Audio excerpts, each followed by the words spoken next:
Hello friends, आज की class में हम बात करेंगे पार्लियामेंट के बारे में, parliament and the making of laws. ठीक है, सो देखो लास्ट जब हमने इसके पहले social and political part 3 class 8 का पॉलिटी पढ़ा था, अब देखेंगे कि अपडेटेड जो वर्जन हो गया है, जो पहले 2 चैप्टर्स थे अब उसको एक कर दिया।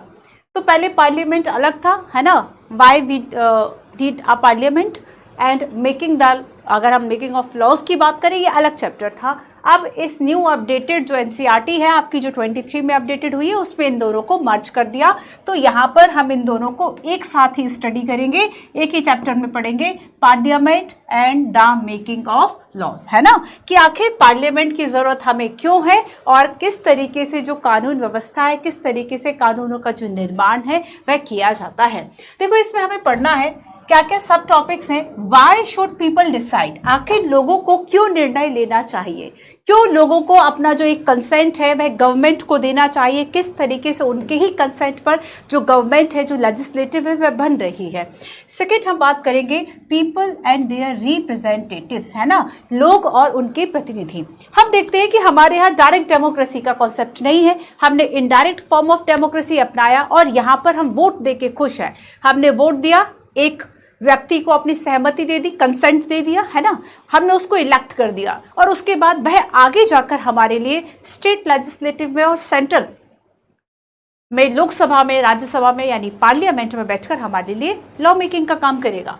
The role of the parliament, parliament का मेन रोल है क्या, तो सरकार बनाने का काम पार्लियामेंट करेगी सबसे पहले तो। उसके बाद हम देखेंगे किस तरह से लॉ मेकिंग का काम करेगी, किस तरीके से जो गवर्नमेंट है उसको इन्फॉर्म करने का काम, उसको कंट्रोल करने का जो काम है वह गवर्नमेंट करेगी, पार्लियामेंट करेगी। Who are the people in the parliament, parliament में कौन से लोग हैं, कौन कौन से लोग हैं, हम देखेंगे सभी वर्गों के लोग हैं, है ना, सभी वर्ग, सभी जो कम्युनिटीज हैं उन सभी का रिप्रेजेंटेशन इसमें है। उसी अकॉर्डिंगली सीटों को रिजर्व भी किया जाता है, कॉन्स्टिट्यूएंसीज को कुछ रिजर्व कर दिया जाता है जिन्हें कि हम आरक्षित निर्वाचन क्षेत्र कहते हैं।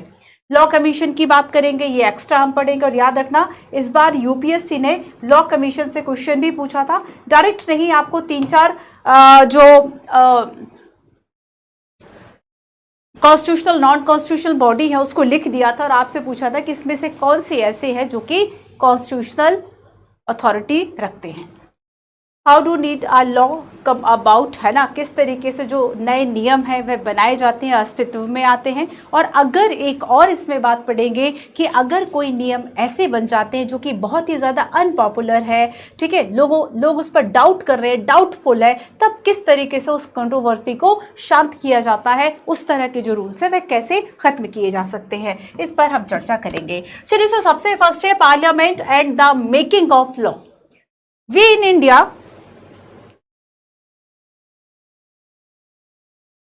pride ourselves on being a democracy.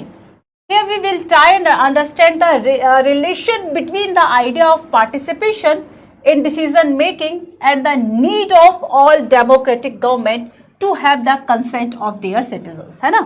तो यहाँ जब हम बच्चों पार्लियामेंट की बात करते हैं तो हम देखते हैं कि किस तरीके से हम निर्णय प्रक्रिया, है ना, देखो 2-3 बातें हैं। हम जो डिसीजन मेकिंग हो रहा है उस डिसीजन मेकिंग में लोगों का पार्टिसिपेशन कैसे है, लोगों की जो सहभागिता है वह कैसे है।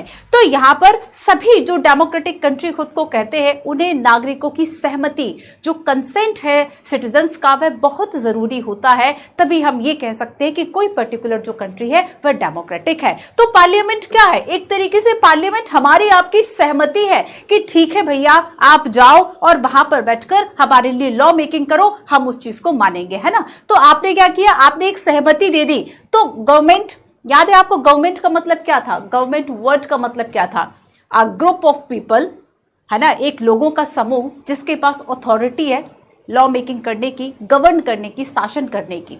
तो यहां पर डेमोक्रेसी में हमने क्या किया, डेमोक्रेसी में लोगों ने चूंकि अपने जो लीडर्स थे उसको इलेक्ट किया था, इनडायरेक्ट डेमो, ये सारी बातें हम पहले कर चुके हैं, इसलिए अभी सुनो, बहुत ध्यान से सुनो। ये अब नहीं लिखवाओगी, पहले आपके पास नोटबुक में होगा, इसलिए आपको डेली कॉन्टिन्यूअसली नोट्स बनाने हैं, ठीक है, ताकि रिवाइज कर पाओ, चीजों को कोरिलेट कर पाओ, कनेक्ट कर पाओ। सो देखो हमें relation between the idea of participation and decision making, अगर हम कहें कि ये जो पार्टिसिपेशन है ठीक है, लोगों की भागीदारी। देखो डेमोक्रेसी है, इसका मतलब लोगों की भागीदारी होगी, सहभागिता वर्ड हम उसके लिए लिख लेते हैं। तो हम यहां पर सहभागिता की बात करें, ठीक है, जो निर्णय हमारे यहां लिए जा रहे हैं, ठीक है, अगर हम निर्णय निर्माण की बात करें, डिसीजन मेकिंग की बात करें, तो गवर्नमेंट जो डिसीजन ले रही है, इन दोनों के बीच में क्या होना चाहिए, एक जो रिलेशन है वह जरूर होना चाहिए। ऐसा ना हो कि लोगों का पार्टिसिपेशन बिल्कुल ना हो और सारे डिसीजन ऐसे ही लिए जाए, केवल गवर्नमेंट अपने मन से आर्बिट्रेटरी जो रूल्स है वह लागू कर दे। फॉर एग्जांपल अगर हम रॉलेट एक्ट की बात करें, तो क्या लोगों का कंसेंट उसमें पूछा गया था? क्या उनकी सहमति जानने की कोशिश की गई थी? जब रॉलेट एक्ट आया था अंग्रेजों के समय में, कहा जाता है कि सबसे पहले ब्रिटिशर्स के द्वारा ही जो रूल ऑफ लॉ है उसको इंट्रोड्यूस कराया गया था, और उसके बाद उन्होंने जिस तरीके से आर्बिट्रेटरी जो रूल्स है वह बनाए, और उन्होंने ही क्या किया, वो रूल ऑफ लॉ जो है उसको खत्म कर दिया। तो लाने का भी श्रेय उन्हीं का है। जैसे कि हिटलर को कहा जाता है कि वह क्रांति पुत्र भी था और क्रांति हंता। जब आप वर्ल्ड हिस्ट्री पढ़ोगे, स्पेशली ऑप्शनल के जो बच्चे हैं उनके लिए ये वर्ड कोई नया नहीं होगा, आपने पढ़ा होगा कि वह क्रांति पुत्र भी था और क्रांति हंता भी था, मतलब शुरू भी क्रांति उसने की, क्रांति को मार भी डाला। ठीक है, तो यहां पर यही बात कही जाती है कि अगर हम एक डेमोक्रेसी में देखेंगे, और डेमोक्रेटिक का चूंकि मतलब ही क्या है, लोगों के द्वारा चुनी हुई सरकार। अब यहां से सहभागिता वर्ड को हटा दो, लोगों का पार्टिसिपेशन वर्ड को हटा दो, तो कैसा डेमोक्रेटिक? नहीं है डेमोक्रेटिक फिर, है ना। तो यहां पर एक कंसेंट का जो आइडिया है, जो सहमति का विचार है, वो क्या है, वो पार्लियामेंट ही तो दिखाता है। हमें आस्था है ना, हमें ट्रस्ट है। अब नई पार्लियामेंट बिल्डिंग का उद्घाटन हुआ, खुश है लोग कि चलो अच्छी बात है। हमारा जो एक नेशनल पंचायत है, जो राष्ट्रीय पंचायत है ना, संसद, जो कि हमारी एक तरह से ट्रस्ट, हमारी आस्था का प्रतीक है। हम देखेंगे कि किस तरीके से डेमोक्रेसी की अगर हम बात करें, तो ये जो इंस्टीट्यूशन है, यानी पार्लियामेंट है, इंस्टीट्यूशन है, वह डेमोक्रेसी को एक्सप्रेस करने के लिए एक बेस्ट तरीका है कि हम कहें कि डेमोक्रेसी है, हमारे यहाँ पार्लियामेंट है, पार्लियामेंट में सभी लोग की अगर हम बात करें तो वह हर एक व्यक्ति एक वोट देकर अपना जो प्रतिनिधि है वह चुन रहा है ना, और वह जाके आगे बैठकर जो काम है वह कर रहे हैं। So we will try to see how the parliament enables citizens of India to participate in decision making and control the government, thus making its most important symbol of Indian democracy and key features of the constitution, है ना। तो अगर हम अपने constitution की बात करें तो इसका भी एक मोस्ट इंपॉर्टेंट की फीचर्स है इंडियन डेमोक्रेसी का। तो बेसिकली ये चैप्टर हमें बताएगा why do we need a parliament में, why should people decide, people and their representative, the role of parliament, the role of important, इसकी थ्री रोल्स है ना, तीन भूमिकाएं हैं संसद की। To select the national government, to control, guide and information, inform the government, and law making करना। ठीक है, एंड देखेंगे कि कौन कौन जो है वह पार्लियामेंट में है। इसके अलावा देखो अब जो चेंज हो चुका है, उस चेंज में इसमें दो टॉपिक और बढ़ा लो। जो लास्ट जो आपकी क्लासेस हुई थी यूपीएससी वाला पे, जो आप पॉलिटी पढ़ चुके हैं, हमने अलग से पढ़ा था, उन दो पॉइंट्स को भी हम यही पढ़ लेते हैं। ठीक है, देखो तो जो आपका लॉ मेकिंग का था, how do need law come about,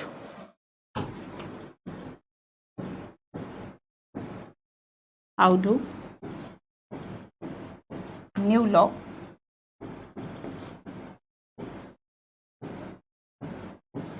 come about. ठीक है, नए जो नियम है वह कैसे आखिर अस्तित्व में आते हैं।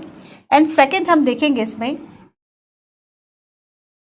जो अनपॉपुलर हैं, अलोकप्रिय हैं एंड कंट्रोवर्शियल हैं एंड कंट्रोवर्शियल लॉज हैं, इसका क्या होता है। इसके अलावा हम बात करने वाले हैं एक्स्ट्रा में विधि आयोग की, यानी लॉ कमीशन। कौन सा विधि आयोग है, अभी कमेंट करके बताओ। देखो पढ़ोगे तो ऐसा नहीं है कि आपको क्लास से क्वेश्चन ना मिले बच्चों, ढूंढ लेना। इस बार का पीटी 2023 जो था उससे आप ढूंढ लेना कि पॉलिटी में जो क्वेश्चन है, अगर आपने सारी क्लासेस की तो क्या कहीं टकरा रहे हैं, जो टॉपिक आपने बशर्ते पढ़ा हो क्लास में, है ना। तो यहाँ पर विधि आयोग, लॉ कमीशन की हम बात करेंगे।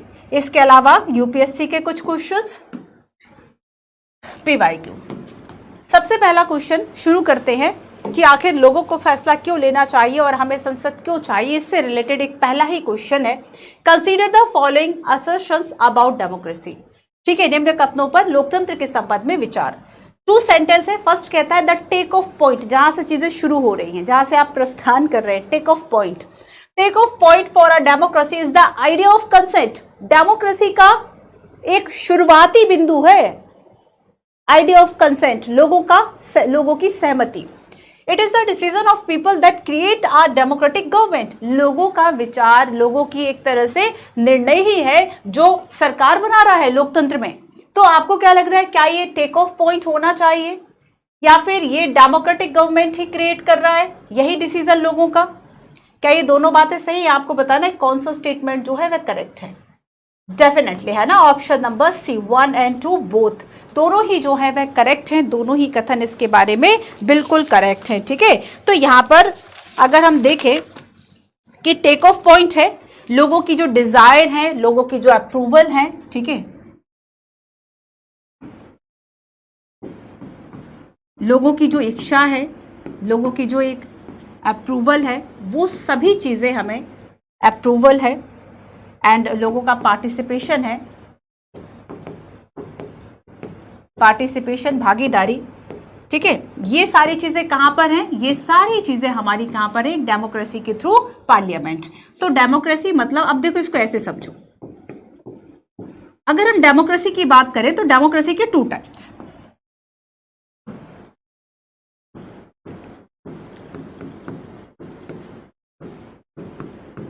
डेमोक्रेसी के क्या है? 2 टाइप्स हैं। ठीक है, एक होगा डायरेक्ट और एक होगा इनडायरेक्ट।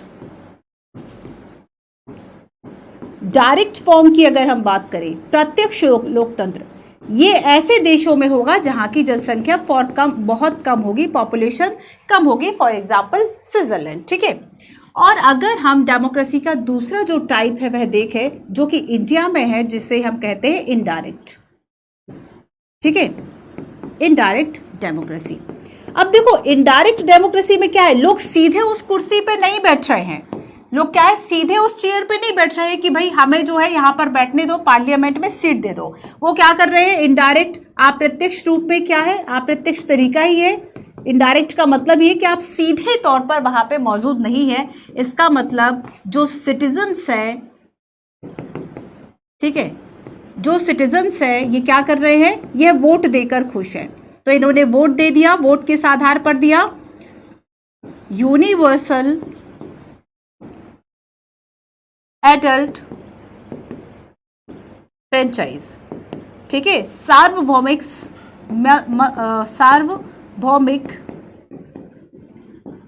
वयस्क मताधिकार। इसका मतलब है एक निश्चित आयु प्राप्त करने के बाद आप वोट देने के अधिकारी हो जाते हैं। और ये जो एज है इन प्रेजेंट कितनी है? 18 है ना। पहले 21 हुआ करती थी, 21 साल हुआ करती थी ये एज, लेकिन 61 अमेंडमेंट होता है उससे 18 हो गया। अब यहाँ पर हम देखते हैं कि इनडायरेक्ट फॉर्म में जो सिटीजन्स हैं उन्होंने वोट देकर अपना जो एक कंसेंट है वह किसे दे दिया, अपनी जो सहमति है वह किसे दे दी? एक व्यक्ति को चुन लिया और इस व्यक्ति को क्या कहा हमने? रिप्रेजेंटेटिव, जिसे हमने चुना था। ठीक है, सहमति हमने जिसे दी थी,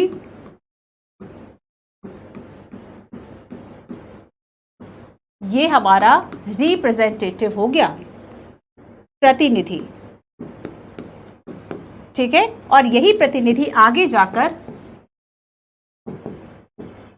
पार्लियामेंट में बैठेगा और पार्लियामेंट क्या करेगी? मेन डिसीजन लेने का काम करेगी। ठीक है, अब समझ गए कि डेमोक्रेसी से, आखिर डेमोक्रेसी से जो पार्लियामेंट है वह सीधा जुड़ गया।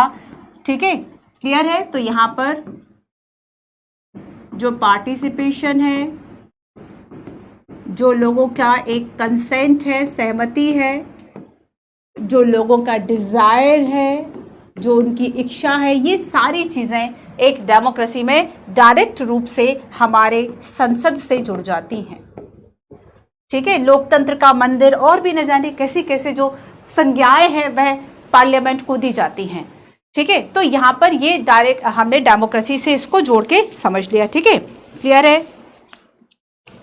चलिए अब नेक्स्ट हम देखेंगे एक क्वेश्चन और, जिससे आगे आपको कुछ पॉइंट्स और समझ में आएंगे। Consider the following statement with reference to Indian parliament. भारतीय संसद के बारे में दो स्टेटमेंट है। फर्स्ट है आपका, याद रखना आपको बताना है नॉट करेक्ट स्टेटमेंट जो है वह कौन सा है। The Indian parliament is an expression of the faith that the people of Indian have in principles of democracy. ये लोगों का विश्वास ही तो। आप मत मानो पार्लियामेंट ने क्या बोला है, मत मानो, ऐसा नहीं होता, हम मान लेते हैं, है ना। क्यों मान लेते? क्योंकि हमारी आप, अच्छा एक बात बताओ, आप किसकी बात सुनोगे? आप अपने जीवन में किसी की बात सुनते हैं? जैसे मान लो आपको किसी ने करियर चॉइस दिया, मैरिज ऑप्शन दिया, कोई और ऑप्शन दिया, है ना, कहीं, तो यहां पर ये विकल्प, ये जो राय है आप किसकी मानोगे? जिस पर आपको मतलब आप जिसको ट्रस्ट करते होंगे, है ना, चाहे वह आपके पेरेंट्स हो, चाहे वह आपके फ्रेंड हो, चाहे वह आपका टीचर हो। तो यहाँ पर आपका जब ट्रस्ट होगा तभी तो आप उसकी बात सुनोगे, है ना। तो यहाँ पर कहा जा रहा है Indian parliament expression of the faith. तो भारतीय संसद किसका प्रतीक है? एक डेमोक्रेसी में हमारे विश्वास का प्रतीक है। The parliament in our system has immense unlimited power because it is the representative of the peoples. तो लोगों के प्रतिनिधि इसमें बैठे हुए हैं। पार्लियामेंट कैसे बनेगी? हमने आपने लोकसभा के सदस्यों को प्रत्यक्ष रूप से चुना और डायरेक्ट रूप से, प्रत्यक्ष रूप से चुना ना, वही जाके पार्लियामेंट में बैठे हैं। तो हम ये तो कह सकते हैं ना कि पार्लियामेंट में हमारे रिप्रेजेंटेटिव हैं। लेकिन यहाँ पे एक शब्द लिखा है। अच्छा एक बात बताओ, मैंने ऑलरेडी यहाँ पर आपको एक बॉक्स बना दिया है और इसमें मैंने आपके लिए कुछ जो रूल्स है उसको डिफाइन कर दिया। मैंने इसमें 100 रूल्स दिखे हैं हर एक पॉइंट के लिए। अब ये बताओ कि आप जो है आप इन रूल्स के अकॉर्डिंगली चलेंगे या फिर अपने मन से कहीं भी भागेंगे। तो यहां पर एक वर्ड लिखा गया है अनलिमिटेड पावर्स। ये वर्ड जो है यहां पर गलत है। ठीक है, नॉट करेक्ट पूछा था, so answer is option number B. आओ देखते हैं कैसे। ये देखो, इसके पहले हमने बात की कि हमारे जो गवर्नमेंट है उसके 3 इंपॉर्टेंट पिलर्स है ना। 3 इंपॉर्टेंट पिलर्स हैं। जुडिशरी जो हम कल पढ़ने वाले यानी नेक्स्ट सेशन में। ठीक है, जुडिशरी, एग्जीक्यूटिव। ये पॉइंट किसी के बारे में भी मिल सकता है कि किसी के पास भी अनलिमिटेड पावर है, इस चीज को ध्यान में रखना है ना। Judiciary, executive and legislative.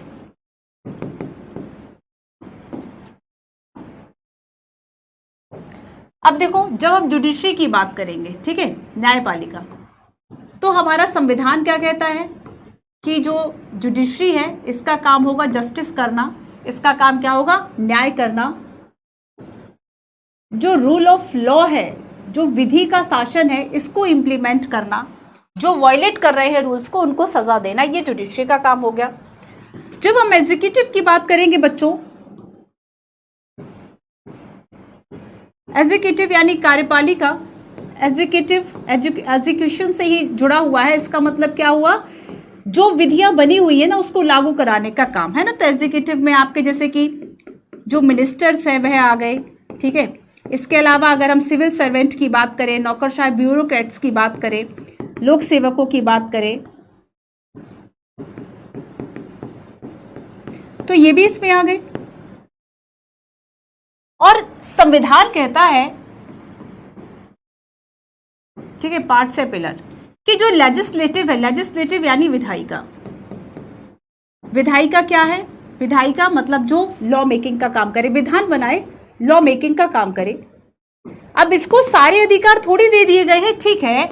अच्छा ये बताओ कि अगर हम बच्चों पार्लियामेंट की बात करते हैं तो पार्लियामेंट क्या है? पार्लियामेंट को इसमें कहाँ शामिल करोगे? लेजिस्लेटिव ही तो हुआ पार्लियामेंट, क्योंकि लॉ मेकिंग का काम हमारे यहाँ पार्लियामेंट करेगा, भारतीय संसद करेगी, है ना। और देखो संसद क्या करेगी? जो लिखा गया है, जो ऑलरेडी हमारे कॉन्स्टिट्यूशन में चीजें लिखी हुई हैं, जो रूल्स लिखे हुए हैं, आर्टिकल 80, 81 में बताया गया है किस तरीके से लोकसभा राज्यसभा का क्या स्ट्रक्चर होगा, और भी सारी बातें उसमें बताई गई हैं। तब ऐसे में जब सारी बातें लिखी हुई है, और यूपीएससी ने यहाँ से क्वेश्चन भी पूछा था, जो शायद मैंने कल की क्लास में भी आपको, लास्ट क्लास में भी बताया था, कि अगर आपको ये बताना हो कि हमारा कॉन्स्टिट्यूशन जो है वह सुप्रीम है, पार्लियामेंट नहीं है, तब कौन सा सेंटेंस आप चुनोगे? सेंटेंस ये है कि कॉन्स्टिट्यूशन यह बता देता है कि पार्लियामेंट का स्ट्रक्चर और पार्लियामेंट किस तरीके से फॉर्म होगी, दैट्स इट। तो यहाँ पर पार्लियामेंट की जब हम बात करेंगे तो ये क्या कर रही है, लॉ मेकिंग का काम कर रही है, ये जस्टिस का काम नहीं करेगी, ये एग्जीक्यूशन का काम भी नहीं कर रही है। तब ऐसे में क्या इसके पास अनलिमिटेड पावर है? खुद बताओ अब, क्या इसके पास अनलिमिटेड पावर्स है? सेपरेशन ऑफ पावर हम पढ़ चुके हैं ना पहले। सेपरेशन ऑफ पावर ये कहता है कि सबके पास अलग अलग उसके काम होंगे, है ना, अधिकार क्षेत्र अलग अलग होंगे। सेपरेशन ऑफ पावर सबसे पहले सिद्धांत किसने दिया था वर्ल्ड लेवल पर? मॉन्टेस्क्यू ने, है ना। शक्ति पृथक्करण लिख दो, शक्ति पृथक्करण का सिद्धांत, है ना, मतलब सबकी शक्ति अलग अलग है, इसलिए किसी भी ऑर्गन के पास, याद रखना, अनलिमिटेड पावर्स किसी के पास भी नहीं होंगे। अनलिमिटेड अगर हम पावर्स की बात करें, ये किसी के पास नहीं होंगे, क्योंकि रिटन कॉन्स्टिट्यूशन में सारी चीजें जो है वह लिखी हुई हैं। क्लियर है इतना?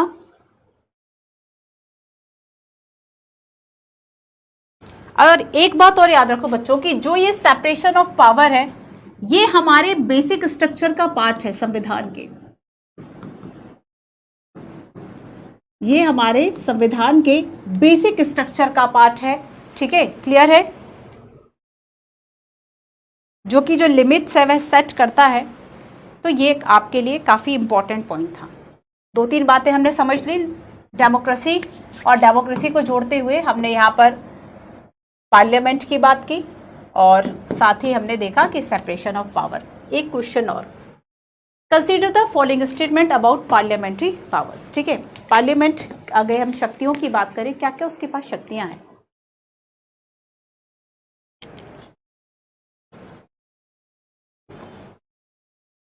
The authority to enact law and policies is bestowed in the parliament at central level by the Indian Constitution. कानून और नीतियां बनाने का अधिकार भारतीय संविधान के द्वारा केंद्रीय स्तर पर, केंद्रीय स्तर की बात की गई है, ध्यान रखना, अगर यहाँ पे राज्य शब्द लिखा होता तो parliament at the central level by Indian constitution, ठीक है। The constitution limit the power of the government by providing certain fundamental right for citizen which the government can not violate except under certain circumstances, ठीक है। आपसे पूछा है correct statement जो है वह कौन सा है? संविधान नागरिकों के लिए कुछ मौलिक अधिकार देता है, सरकार की शक्ति को जो सीमित करेगा, जिसका सरकार कुछ परिस्थितियों के अलावा उल्लंघन नहीं कर सकती। अगर यहाँ पर यह लिखा होता कि गवर्नमेंट जो है वह किसी भी परिस्थिति में उल्लंघन नहीं कर सकती, तो हमारे यहाँ इमरजेंसी जैसे प्रोविजन है, तब ये बात गलत हो जाती है ना, क्योंकि आपातकाल में आपके जो फंडामेंटल राइट्स कुछ ऐसे हैं जिन्हें कि कभी भी निलंबित नहीं किया जा सकता, हटाया नहीं जाता उसको, ठीक है। तो यहां पर क्या लग रहा है आपको, कौन सा सही होना चाहिए?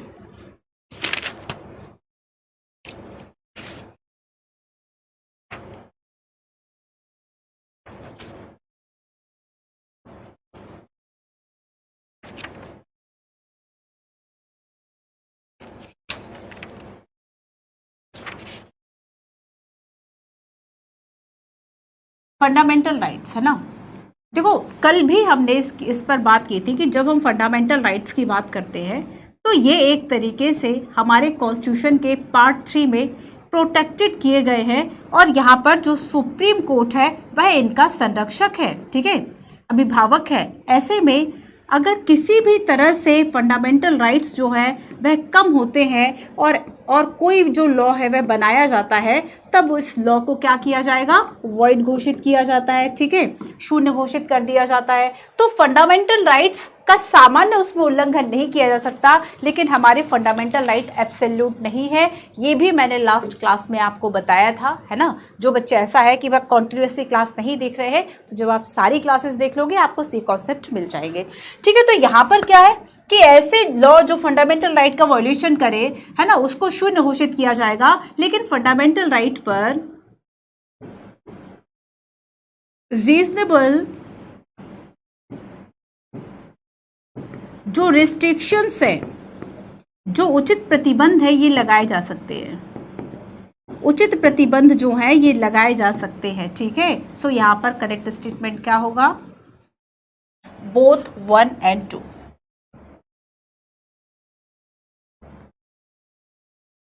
ठीक है, क्लियर हुआ? तो आपको समझ में आया कि सहमति जो है वह क्या है और संसद की क्या भूमिका है और क्या उसके पास अनलिमिटेड पावर्स है या नहीं है, इसकी भी हमने जो बात है वह कर ली।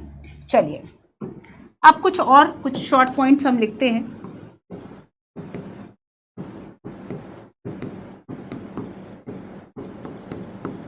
जब तक आप सभी को शॉर्ट नोट्स ना बनवाओ तब तक आपको लगता नहीं है कि क्लास जो है बस स्टार्ट हो चुकी है। ठीक है, चलो अच्छा देखो, तो जो बातें मैंने आपको अब तक बताई कि जो संसद है वह एक डेमोक्रेसी में क्या है, तो डेमोक्रेसी में पार्टिसिपेशन के लिए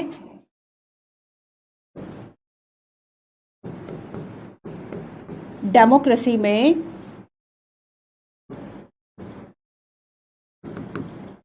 participation, decision making, participation, decision making और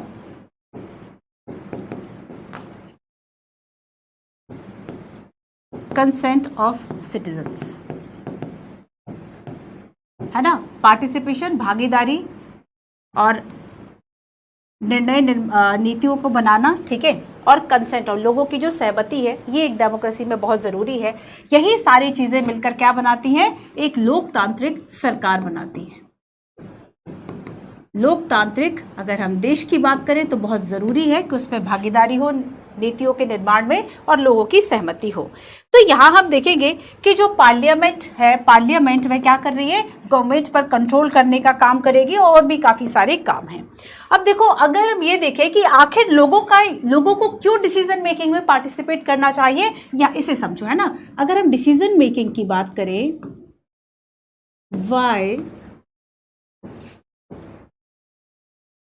why should people decide? Why should people decide? लोगों को निर्णय क्यों लेने चाहिए? ठीक है, अच्छा देखो, जब हम 15 अगस्त की बात करते हैं, 15 अगस्त से हम स्टार्ट करते हैं। 15 अगस्त 1947, बताने की जरूरत है कि ये कौन सा दिन था?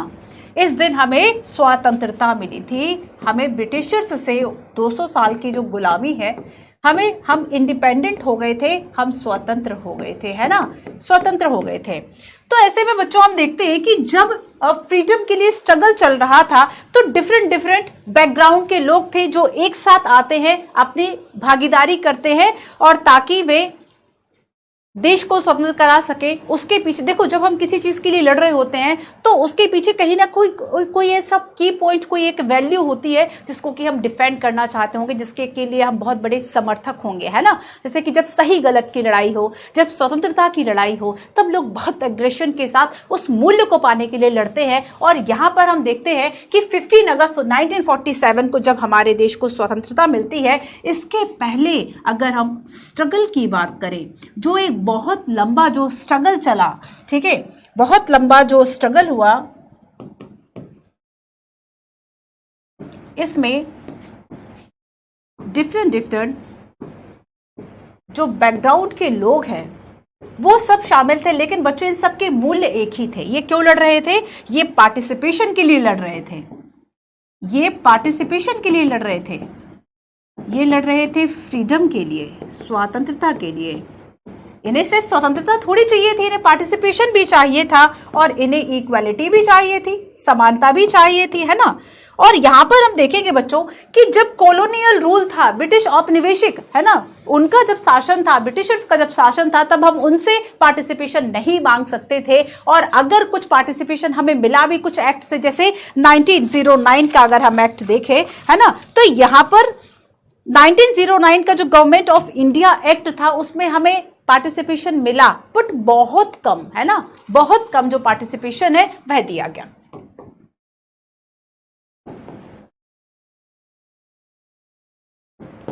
अगर हम 1909 के गवर्नमेंट ऑफ इंडिया एक्ट, क्या बोलते हैं इसको, मार्ले मिंटो सुधार या फिर Montagu Chelmsford reform, government of India act, इसमें पार्टिसिपेशन की जो बात है वह की गई, लेकिन वो पार्टिसिपेशन बच्चों बहुत बहुत बहुत कम था, है ना। सम इलेक्टेड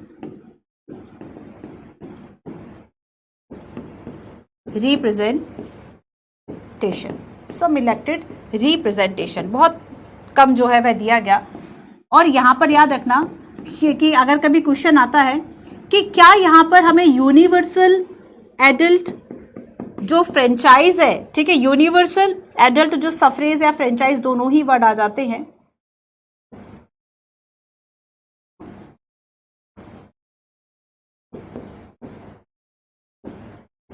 तो याद रखना ये इस वक्त में नहीं दिया गया था, केवल हमें कुछ मतलब कुछ हद तक बहुत सीमित मात्रा में जो इलेक्टेड रिप्रेजेंटेटिव का राइट जो है वह हमें इस समय दिया गया था, ठीक है। तो यहां पर हम देखते हैं कि जब 1885 में जो हम राष्ट्रीय कांग्रेस की बात करते हैं, ठीक है, किस तरह से कांग्रेस ने एक मांग की कि विधायिका में निर्वाचित जो सदस्य है वह होने चाहिए, इलेक्टेड जो मेंबर्स है वह होने चाहिए। और उसके बाद 1909 में गवर्नमेंट ऑफ इंडिया एक्ट जब आया उसमें बहुत कम, जो बहुत शॉर्ट जो रिप्रेजेंटेशन है वह दिया गया, ठीक है।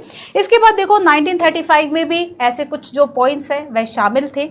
आगे हम देखेंगे कि देखो जैसे जैसे हमारा देश जो है वह स्वतंत्र हुआ वैसे वैसे लोगों की जो इच्छाएं हैं वह बढ़ती गई, और यहाँ पर हमने एक डेमोक्रेटिक आइडिया को अपनाया। और डेमोक्रेटिक आइडिया बेस ही था पार्टिसिपेशन पर। पार्टिसिपेशन करने का तरीका क्या होता है? इलेक्शन, है ना। तो यहाँ पर देखो मेन पार्टिसिपेशन से हम चीजों को जोड़ना है, तो भागीदारी का तरीका क्या होगा एक डेमोक्रेसी में? इलेक्शन। कैसे पार्टिसिपेशन करते हो, भागीदारी कैसे करते हो? चुनाव ही तो होते हैं, इलेक्शन ही तो होते हैं। तो लोकतंत्र का त्योहार कहा जाता है इलेक्शंस को। जब आप आम चुनाव को देखते हैं, जो जनरल इलेक्शन आपके 5 साल में होते हैं, उन आम चुनाव को लोकतंत्र का सबसे बड़ा त्योहार कहा जाता है ना।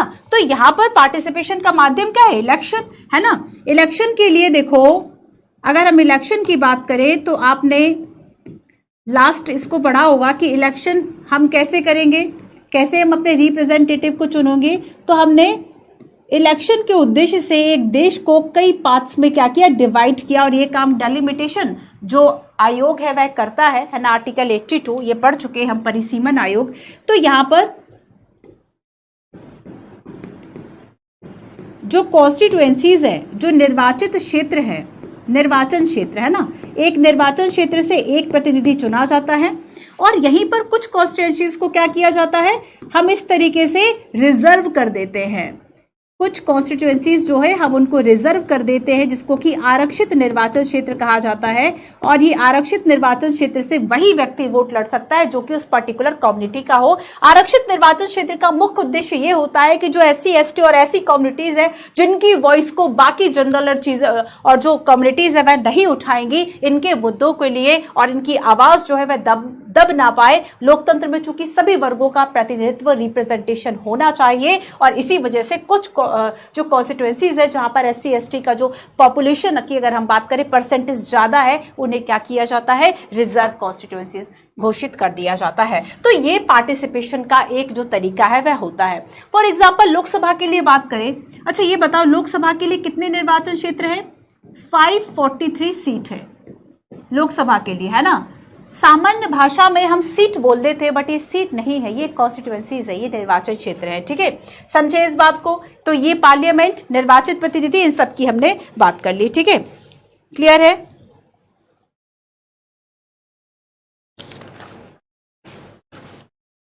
आगे हम बात करते हैं कि पार्लियामेंट का जो रोल है आखिर वह क्या होगा। The role of parliament. सबसे पहले तो देखो, Parliament is an expression of the faith that the people of India have in principles of democracy. The Parliament in the Indian system has immense power and it is a representative of the people. Election to the Parliament are held in the similar manner as they are for the state legislature, and the Lok Sabha is the elected once every 5 years. हम यहाँ पर देखते हैं कि जो parliament का role है, ठीक है, पार्लियामेंट के 3 इंपॉर्टेंट रोल होते हैं। लेकिन उसके पहले कुछ बातें आपको बताई गई हैं कि अगर हम लोकतंत्र की बात करें तो हम लोकतंत्र के सिद्धांतों में, है ना, डेमोक्रेसी के जो प्रिंसिपल्स है, हम अगर उसमें विश्वास रखते हैं तो उसका एक प्रतीक है, उसका एक सिंबल है हमारी पार्लियामेंट। साथ ही ये इस निर्णय पर ये डिसीजन मेकिंग में लोगों के पार्टिसिपेशन और लोगों का जो कंसेंट है वो बहुत इसके लिए जरूरी है। और अगर हम इलेक्शन की बात करें, इलेक्शन ही वह तरीका है जिससे हम पार्टिसिपेशन कर सकते हैं। और लोकसभा की अगर हम इलेक्शन की बात करें तो 5 साल में इलेक्शन होते हैं, है ना। अभी कौन सी लोकसभा चल रही है, करंट अफेयर में ये सारी चीजें देखोगे। तो मैं आपको यहां पर एक होमवर्क देती हूं, ठीक है। आपको करंट अफेयर में पढ़ना है कि अभी कौन सी लोकसभा है और इस लोकसभा के जो इलेक्शन हुए थे ना, जो इलेक्शन हुए थे उसमें वोटिंग का क्या क्या परसेंटेज था, कितने परसेंट जो है वह वोटिंग हुई थी, और इसमें से मेल और फीमेल जो वोटिंग है इनका परसेंटेज क्या था। और इसके बाद आपको एक और जो पॉइंट है वह लिखना है कि अगर हम फीमेल पार्टिसिपेशन की बात करें, फीमेल, देखो चीजों को कैसे जोड़ते हैं, फीमेल पार्टिसिपेशन की अगर हम बात करें ये कम क्यों है। आप पहले तो इसके कुछ आंकड़े देख लेना, ठीक है, डेटा देख लेना। अब यहाँ पे मैं स्टार इसलिए लगा देती हूँ बच्चों क्योंकि आप शायद 2020 और 21 के आसपास देखेंगे, मुझे एग्जैक्ट याद नहीं आ रहा, मैंने वो क्वेश्चन आपसे शेयर भी किया है। यूपीएससी ने क्वेश्चन यहाँ पर पूछा है कि जो वुमेन्स है उनका जुडिशरी में जो पार्टिसिपेशन है वह कम क्यों है। और एक बार क्वेश्चन पूछा कि अगर हम वुमेन्स की बात करें या यूथ की बात करें तो इनका जो पार्टिसिपेशन है वह पार्लियामेंट में कम क्यों है और किस तरीके से बढ़ाया जाना चाहिए। तो यहाँ पर ये आपका मेंस सेंट्रिक जो क्वेश्चन है वह हो जाता है। तो कभी भी किसी भी टॉपिक को पढ़ो, अब देखो जैसे डेमोक्रेसी से कभी पार्लियामेंट को जोड़कर आए तब लिख लोगे आप सभी 100 वर्ड्स लिख लोगे क्या। अगर मान लीजिए मैंने आपको एक पॉइंट दे दिया, एक टॉपिक दे दिया, डेमोक्रेसी एंड पार्लियामेंट, कैसे उसको जोड़ोगे, डेमोक्रेसी से पार्लियामेंट को कैसे जोड़ोगे, है ना। तो ये सारी बहुत सारी बातें अभी हमने समझी, है ना, उसी को आपको लिखना है। और साथ ही यहाँ पे आपको एक मेंस का क्वेश्चन कि फीमेल पार्टिसिपेशन है कितना।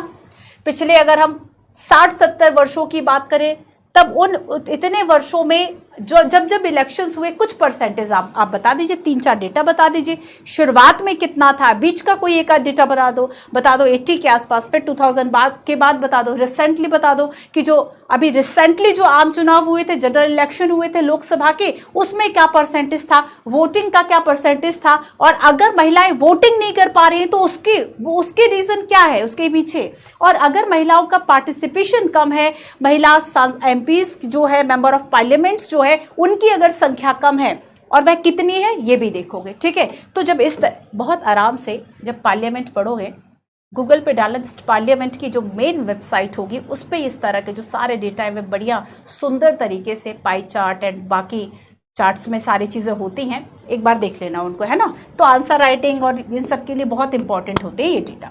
अब देखो हम फंक्शंस की बात करेंगे तो देखो मेजरली जो है संसद के 3 इंपॉर्टेंट काम होते हैं।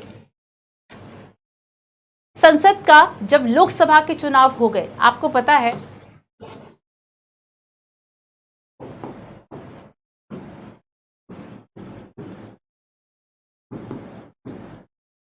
पार्लियामेंट की अगर हम बात करें तो पार्लियामेंट इक्वल्स टू प्रेसिडेंट,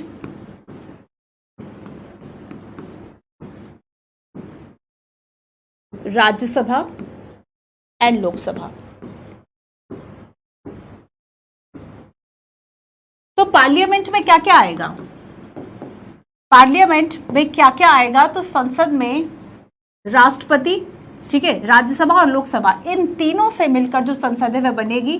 अब यहां पर आपको इन तीनों का जो आर्टिकल है वह लिख लेना है अपने टॉपिक में। देखो इसको सर्च करो, मैं चीजें कुछ कुछ छोड़ देती हूं ताकि आप किताब उठाने पे मजबूर हो जाए, है ना। तो यहाँ पर इन सब के जो आर्टिकल्स है वह लिख लेना।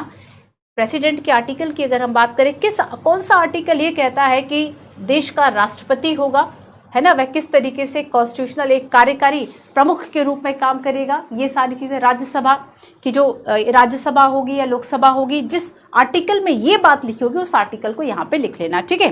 तो यहाँ पर पार्लियामेंट की जब हम बात करेंगे तो याद रखना किन से मिलकर पार्लियामेंट बनेगी, दोनों सदन जो कि हमारे लोकसभा, राज्यसभा। आपको पता होगा कि जो राज्यसभा है ये हमारा उच्च सदन है ना, अपर हाउस है, और जो लोकसभा है ये हमारा लोअर हाउस है, निम्न सदन है। बोलचाल की भाषा में इनको बोल दिया जाता है, ऐसा नहीं है कि लोअर हाउस हो गया लोकसभा, यानी इसकी जो पावर्स है वह कम हो गई है ना, या राज्यसभा जो है वो अपर हाउस उच्च सदन कहा जा रहा है, तो इसकी जो भूमिका है बहुत ज्यादा हाई है, ऐसा कुछ नहीं है, ठीक है, केवल कहने के लिए इसको कह दिया जाता है। एक और इंपॉर्टेंट पॉइंट बता दूं, लोकसभा मतलब लोगों का सदन या लोकप्रिय सदन भी कहा जाता है, क्योंकि लोकसभा में डायरेक्ट वो लोग होते हैं जिन्हें हमने चुना है। तो लोकसभा के जो मेंबर है ना, वे डायरेक्ट इलेक्टेड होते हैं, डायरेक्ट इलेक्टेड होते हैं। और जब हम राज्यसभा के मेंबर्स की बात करेंगे, ये इनडायरेक्ट इलेक्टेड होंगे, ठीक है। इनका जो इलेक्शन है वह कैसे होगा, इनडायरेक्ट होगा, क्लियर है। और साथ ही राज्यसभा लोगों का प्रतिनिधि नहीं है। राज्यसभा की अगर हम बात करेंगे तो याद रखना कि राज्यसभा का जो प्राइमरी जो वर्क है, ठीक है, वो क्या होगा, स्टेट का रिप्रेजेंटेशन करना। तो यहां पर अगर ये कहे कि राज्यों का प्रतिनिधित्व, स्टेट का रिप्रेजेंटेशन कौन करेगा, स्टेट का रिप्रेजेंटेशन राज्यसभा करेगी, ना कि लोकसभा। लोकसभा तो लोगों का हाउस है ना, इस बात को समझ गए। तो पार्लियामेंट इन तीनों से मिलकर जो है वह बनेगी। क्लियर हुआ इतना। अब देखो पार्लियामेंट के हैं 3 काम। सबसे पहले to select the national government, ठीक है। सबसे पहले क्या करेगी पार्लियामेंट की, अगर हम वर्क की बात करें, पहला है सरकार जो है उसको बनाना। जो गवर्नमेंट है, कौन सी गवर्नमेंट काम करेगी, इसको, है ना, इसको इलेक्टेड करना। दूसरा काम होगा जो सरकार बन गई है उसको कंट्रोल करना, है ना, उसको इन्फॉर्म करना, टू कंट्रोल एंड इन्फॉर्म। और तीसरा काम होगा इसका लॉ मेकिंग करना, ठीक है, लॉ मेकिंग करना। तो यहां पर ये 3 इंपॉर्टेंट जो काम है ये पार्लियामेंट के होते हैं, ठीक है, क्लियर है इतना। अच्छा, एक आर्टिकल, कुछ आर्टिकल्स मैं आपको बता देती हूं जो कि आपका अगेन होमवर्क होंगे। आर्टिकल 79 से लेकर आर्टिकल 112, ठीक है। पार्लियामेंट का अगर मैं आपको कॉन्स्टिट्यूशनल जो प्रोविजन है मैं बताऊं,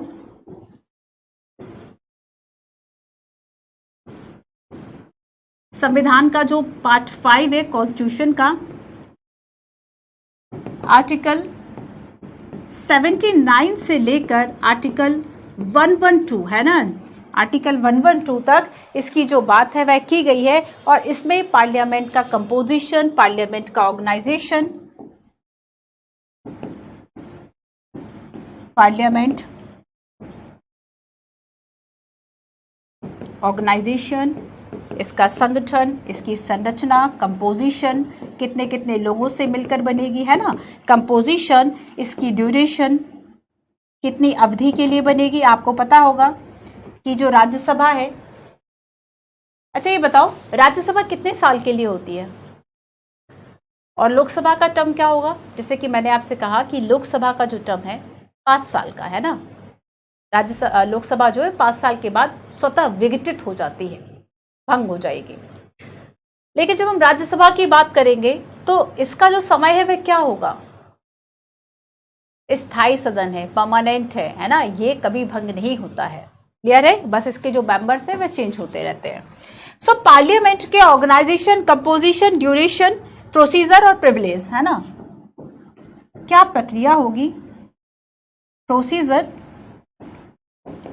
एंड जो प्रिविलेज है, जो विशेषाधिकार है, इन सारी बातों की चर्चा आर्टिकल 79 से लेकर आर्टिकल 112 तक की गई है, ठीक है, क्लियर है। और ये क्या है बच्चों, आपका होमवर्क है, ये आपको पढ़ लेना है। आइए नेक्स्ट देखते हैं। अच्छा एक बात और जान लो, राज्यसभा और लोकसभा जो नाम है ये तो 1904 में पढ़ा। राज्यसभा और लोकसभा का जो नाम है ना, ये 1954 में इसका नाम रखा गया। लेकिन इसके पहले 1954 के पहले राज्यसभा और जो लोकसभा है इनको किस नाम से, क्या नाम था इनका, तो राज्यसभा को कहा जाता था the council of state, the council of state, ठीक है, द काउंसिल ऑफ स्टेट किसे कहा जाता था, राज्यसभा को। 1954 के बाद से नाम चेंज हुआ और फिर इसको राज्यसभा कहा जाने लगा। लोकसभा की हम बात करेंगे, जैसे कि मैंने कहा कि ये लोगों का सदन है ना। हमने प्रत्यक्ष रूप से जिनको चुना है, जो हमारे रिप्रेजेंटेटिव हैं, वही आगे जाकर बैठ रहे हैं। तो यहाँ पर इसको हाउस ऑफ द पीपल कहा जाता था, लोगों का सदन, house of the people. Clear है? 1954 के बाद लोकसभा कहा गया। इतना क्लियर हो गया आपको? अब हम चलते हैं आगे और हम देखते हैं कि नेशनल गवर्नमेंट कैसे सेलेक्ट करेगा। ठीक है, पार्लियामेंट का जो वर्क है नेशनल गवर्नमेंट को सिलेक्ट करने का, वह कैसे होगा। देखो, सबसे पहले हमने देखा कि पार्लियामेंट जो है उसमें प्रेसिडेंट, लोकसभा, राज्यसभा होंगे। ठीक है, और इसमें जो फर्स्ट है कि राष्ट्रीय सरकार का चुनाव करना इसका मेन काम होगा, राष्ट्रीय सरकार का चुनाव करना मेन काम होगा। और यहाँ पर जब लोकसभा के इलेक्शंस हो जाते हैं, अब राष्ट्रीय सरकार कौन काम करेगी, जैसे अभी बीजेपी की सरकार है, मोदी जी पीएम है। ठीक है, तो यहाँ पर ये राष्ट्रीय सरकार किसने चुनी, तो पार्लियामेंट, जिसमें कि दोनों हाउसेस शामिल है, राष्ट्रपति भी शामिल है। आखिर जो पीएम है उनको अपॉइंट करने का काम प्रेसिडेंट ही तो करते हैं। अपॉइंट, याद रखना कि यूपीएससी ने क्वेश्चन पूछा कि प्रेसिडेंट जो है वह इलेक्टेड होते हैं या फिर अपॉइंटेड होते हैं, है ना। तो जो मेजोरिटी का जो लीडर होता है, जो लोकसभा में जो ज्यादा पार्टी, जिसके ज्यादा जो लोग हैं वह जीत रहे हैं जिस पार्टी के, वो सरकार बनाएगा। तो जो मेजोरिटी जो दल होगी, जो मेजोरिटी पार्टी होगी, उसका जो नेता होगा, उनको पीएम कौन बनाएंगे, जो प्रेसिडेंट ऑफ इंडिया है वह अपॉइंट करते। तो अपॉइंट वर्ड आता है प्रेसिडेंट के लिए। कॉन्स्टिट्यूशन को पढ़ लेना, जिन बच्चों को कंफ्यूजन हो कॉन्स्टिट्यूशन को पढ़ लेना। हमारा संविधान कहता है कि प्रधानमंत्री की नियुक्ति राष्ट्रपति करेंगे, ये थोड़ी कहते हैं कि लोग चुनेंगे, बहुमत दल का नेता होगा, वो सारी बातें अलग है। तो यहां पर लोकसभा के इलेक्शंस हो गए, 5 साल में इलेक्शंस होते हैं, हमें पता है ना, 5 ईयर में इलेक्शंस होते हैं। और इसके बाद एक जो लिस्ट है, मान लो वो पूरी तैयार की गई है ना, सभी पॉलिटिकल पार्टी जो अपनी लिस्ट है वह तैयार करती हैं अपने मेंबर ऑफ पार्लियामेंट्स की। और there are 543 elected members in Lok Sabha. याद रखना कि यहाँ पर 2 एंग्लो इंडियंस नॉमिनेशन की बात की गई है। 2 एंग्लो इंडियन, आंग्ल भारतीय। एंग्लो इंडियन, आंग्ल भारतीय का मतलब क्या होता है? आंग्ल भारतीय मतलब ऐसी कम्युनिटी जिसमें से एक माता या पिता, है ना, पेरेंट्स में से कोई भी एक जो है वह यूरोपियन हो और इंडियन हो। ठीक है, तो यहाँ पर उसे आंग्ल भारतीय कहेंगे, एंग्लो इंडियन। और यहाँ आपको पता है कि एंग्लो इंडियन जो है, इनके 2 सदस्य प्रेसिडेंट के द्वारा मनोनीत, नॉमिनेट किए जाते थे लोकसभा में। राज्यसभा में 12 सदस्य नॉमिनेट किए जाते हैं 4 क्षेत्रों से, आपको पता होगा। और यहाँ पर लोकसभा में क्या किया जाता है, 2 जो मेंबर्स है एंग्लो इंडियन के नॉमिनेट किए जाते थे। लेकिन 104 जो आपका कॉन्स्टिट्यूशन का अमेंडमेंट हुआ, जिसमें SC ST का जो रिजर्वेशन था वह नेक्स्ट 10 ईयर के लिए बढ़ा दिया। उसी के साथ साथ ये भी अनाउंस कर दिया गया था कि जो एंग्लो इंडियन का ये जो 2 सीट्स हैं इसको रिमूव कर दिया। ठीक है, इसको क्या किया था, रिमूव कर दिया गया, इसको अस्थायी रूप से हटाया गया। अब हटाने का रीजन आप करंट अफेयर में पढ़ोगे। करंट अफेयर को नहीं पढ़ते हो तब तो पॉलिटी एकदम सोता सा सब्जेक्ट पढ़ोगे बच्चों, हर चीज को करंट अफेयर से रिलेट करोगे ना, न्यूज़पेपर पढ़ते रहो और सारी चीजों से थोड़ा सा कनेक्टेड रहो, अपने आप आपकी एक सही अप्रोच बनेगी। मेंस आंसर राइटिंग केवल आपकी किताब से नहीं आ सकती। मेंस आंसर राइटिंग तभी आ सकती है जब आप करंट अफेयर के इश्यूज जो है उससे कनेक्ट करो। जैसे कि कल मैंने आपको सेकुलरिज्म पढ़ाया, ठीक है, लास्ट, अब जिसने नहीं किया, हो सकता है कोई किसी बच्चे ने ये हमारी क्लास पहले देख ली, तो सेकुलरिज्म देख लेना। तो उसमें मैंने आपको बताया था धर्मनिरपेक्षता में कि किस तरीके से 2021 में शायद क्वेश्चन पूछा ना कि हमारी संस्कृति के लिए धर्मनिरपेक्षता किस तरीके से चैलेंज बन रही है। आपने सेकुलरिज्म का बेसिक कॉन्सेप्ट पढ़ा था, उसके साथ कॉन्स्टिट्यूशन के प्रोविजन ऐड किए थे, करंट अफेयर का एक इशू भी हमने सुप्रीम कोर्ट का देखा था। लेकिन हमने ये तो छोड़ ही दिया कि यार ये चैलेंजेस कैसे है। अगर करंट अफेयर से कनेक्टेड रहोगे, है ना, society, social justice, social issues, ये सब पढ़ते रहोगे, तब डेफिनेटली आप इस क्वेश्चन का आंसर लिख पाते। तो क्वेश्चन टॉपिक वही था जो हमने पढ़ा था, हमारी वो अप्रोच नहीं थी, हम उसको कर ही नहीं पाए। ये था, है ना। तो देखो हटाया क्यों गया एंग्लो इंडियन को, पता चला यही मुद्दा पूछती है। अच्छा ये देखो, अकॉर्डिंग टू सेंसस 2011 की जो जनगणना थी बच्चों, इस जनगणना के अकॉर्डिंगली अब मान लो अभी एट प्रेजेंट की बात करें, हम 140 करोड़ हो गए, इसमें 120-21 करोड़ थे। और अगर सेंसस 2011 के अकॉर्डिंगली एंग्लो इंडियन के टोटल नंबर ऑफ मेंबर्स जो हैं 250-300 के आसपास थे, 250 या 300 के आसपास, आपको लगता है कि 1000 करोड़ के देश में, पॉपुलेशन में केवल 200-300 व्यक्तियों के लिए 2 सीट देना जस्टिस है? इस चीज को हटा दिया। तो क्यों रिमूव किया? रीजन क्या था? क्योंकि सेंसस 2011 की हम बात करें तो बहुत रेलेवेंट नहीं था। लेकिन वर्ड याद रखना कि इसमें लिखा है कि ये जो प्रोविजन है उसको अस्थायी रूप से हटाया गया, स्थायी वर्ड नहीं लिखा, अस्थायी रूप से हटाएगा। इन केस इन फ्यूचर अगर जरूरत पड़ती है तो ये जो कोटा है नॉमिनेशन का, इसको फिर से जीवित किया जाएगा। समझे इस बात को? आगे चलो। फॉर अ पॉलिटिकल पार्टी, देखो सबसे अच्छी बात है, ऐसा मैं ये नहीं मान सकती कि आप फोन का यूज नहीं करते, फोन का यूज करते हो, है ना, लेकिन फोन का सही यूज आपको यही करना है। आपने एंग्लो इंडियन तुरंत देखा, आपने तुरंत जाके 104 जो कॉन्स्टिट्यूशन का अमेंडमेंट है उसको देख लिया, है ना, तुरंत आपने ये देख लिया कि 95 जो अमेंडमेंट है वह भी देता है। तो मतलब 95 में भी कुछ ऐसे प्रोविजन दिखाई देते हैं आपको एंग्लो इंडियन रिलेटेड।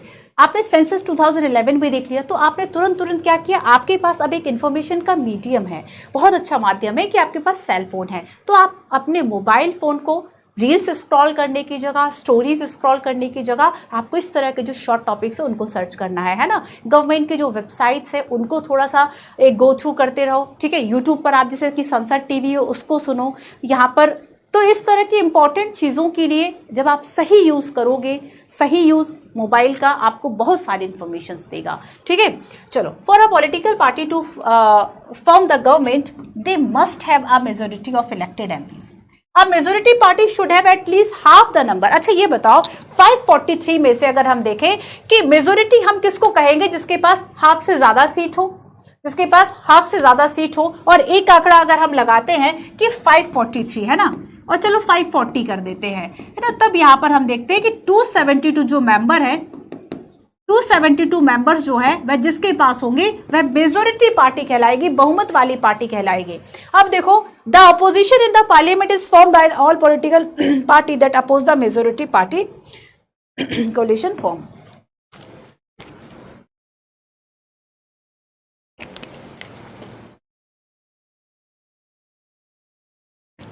और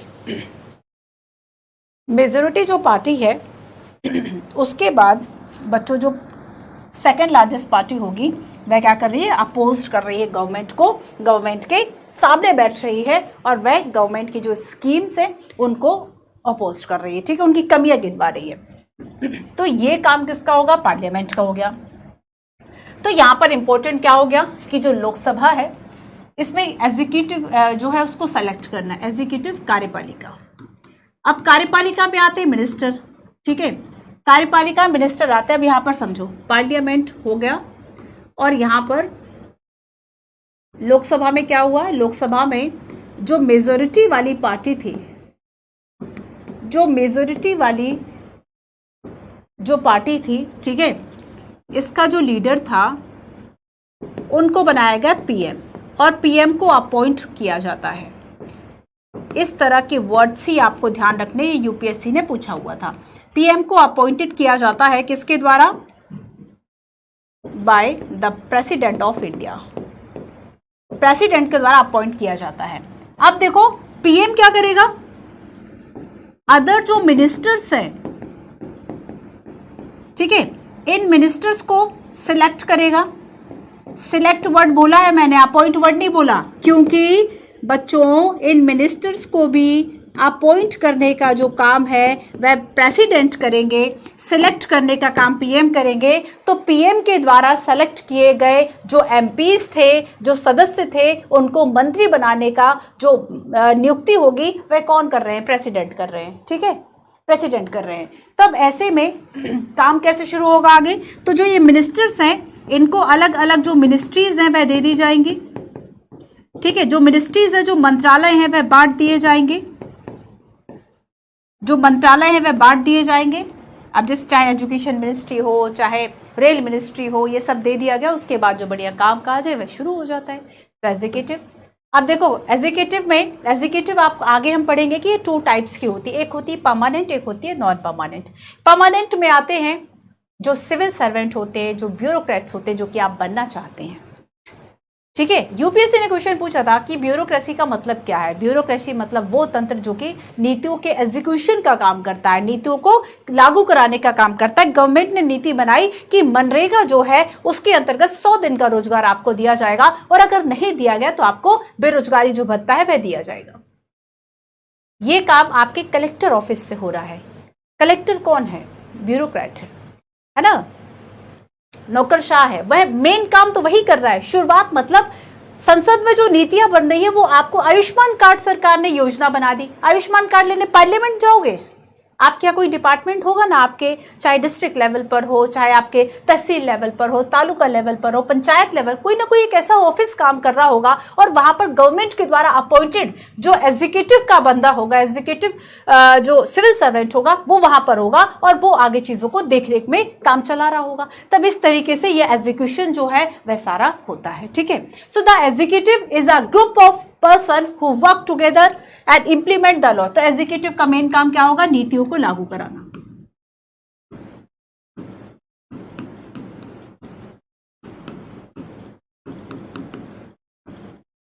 नीतियों को लागू कराना, ठीक है। Made by parliament for which we use the term government. Parliament सरकार भी कह देते हैं, हम टर्म सरकार वर्ड यूज कर लेते हैं। The PM of India is the leader of the ruling party in the Lok Sabha when two or more than 2 different political party join together form a government is गठबंधन की सरकार, कोलिशन गवर्नमेंट, है ना। कि जब मान लीजिए एक, कभी कभी ऐसी भी तो सिचुएशन बन जाती है कि जब किसी एक को बहुमत नहीं मिल पाया, अब 2 पार्टी आपस में मिल गई, है ना, उनके सांसद जो वे आपस में मिल गए, और ऐसे में उनके पास अब बहुमत हो गया, मेजोरिटी हो गई, और अब उन्होंने सरकार बना ली। तो इस तरीके से कुछ क्वेश्चन देखो अब। When the annual union budget is not passed by the Lok Sabha, अगर लोकसभा में जो बजट है वो पारित नहीं हुआ, ठीक है, तब क्या होगा? ये जो शर्त आधारित कुछ क्वेश्चंस होते हैं ना, खूब पूछे जाते हैं इस तरह के, कि अगर ये नहीं हुआ तो क्या होगा। अगर जो निंदा प्रस्ताव या नो कॉन्फिडेंस मोशन है, अगर वह पारित हो जाए तो कौन कौन त्यागपत्र देगा? पीएम देगा, काउंसिल ऑफ मिनिस्टर देगा, या केवल एक मंत्री देगा?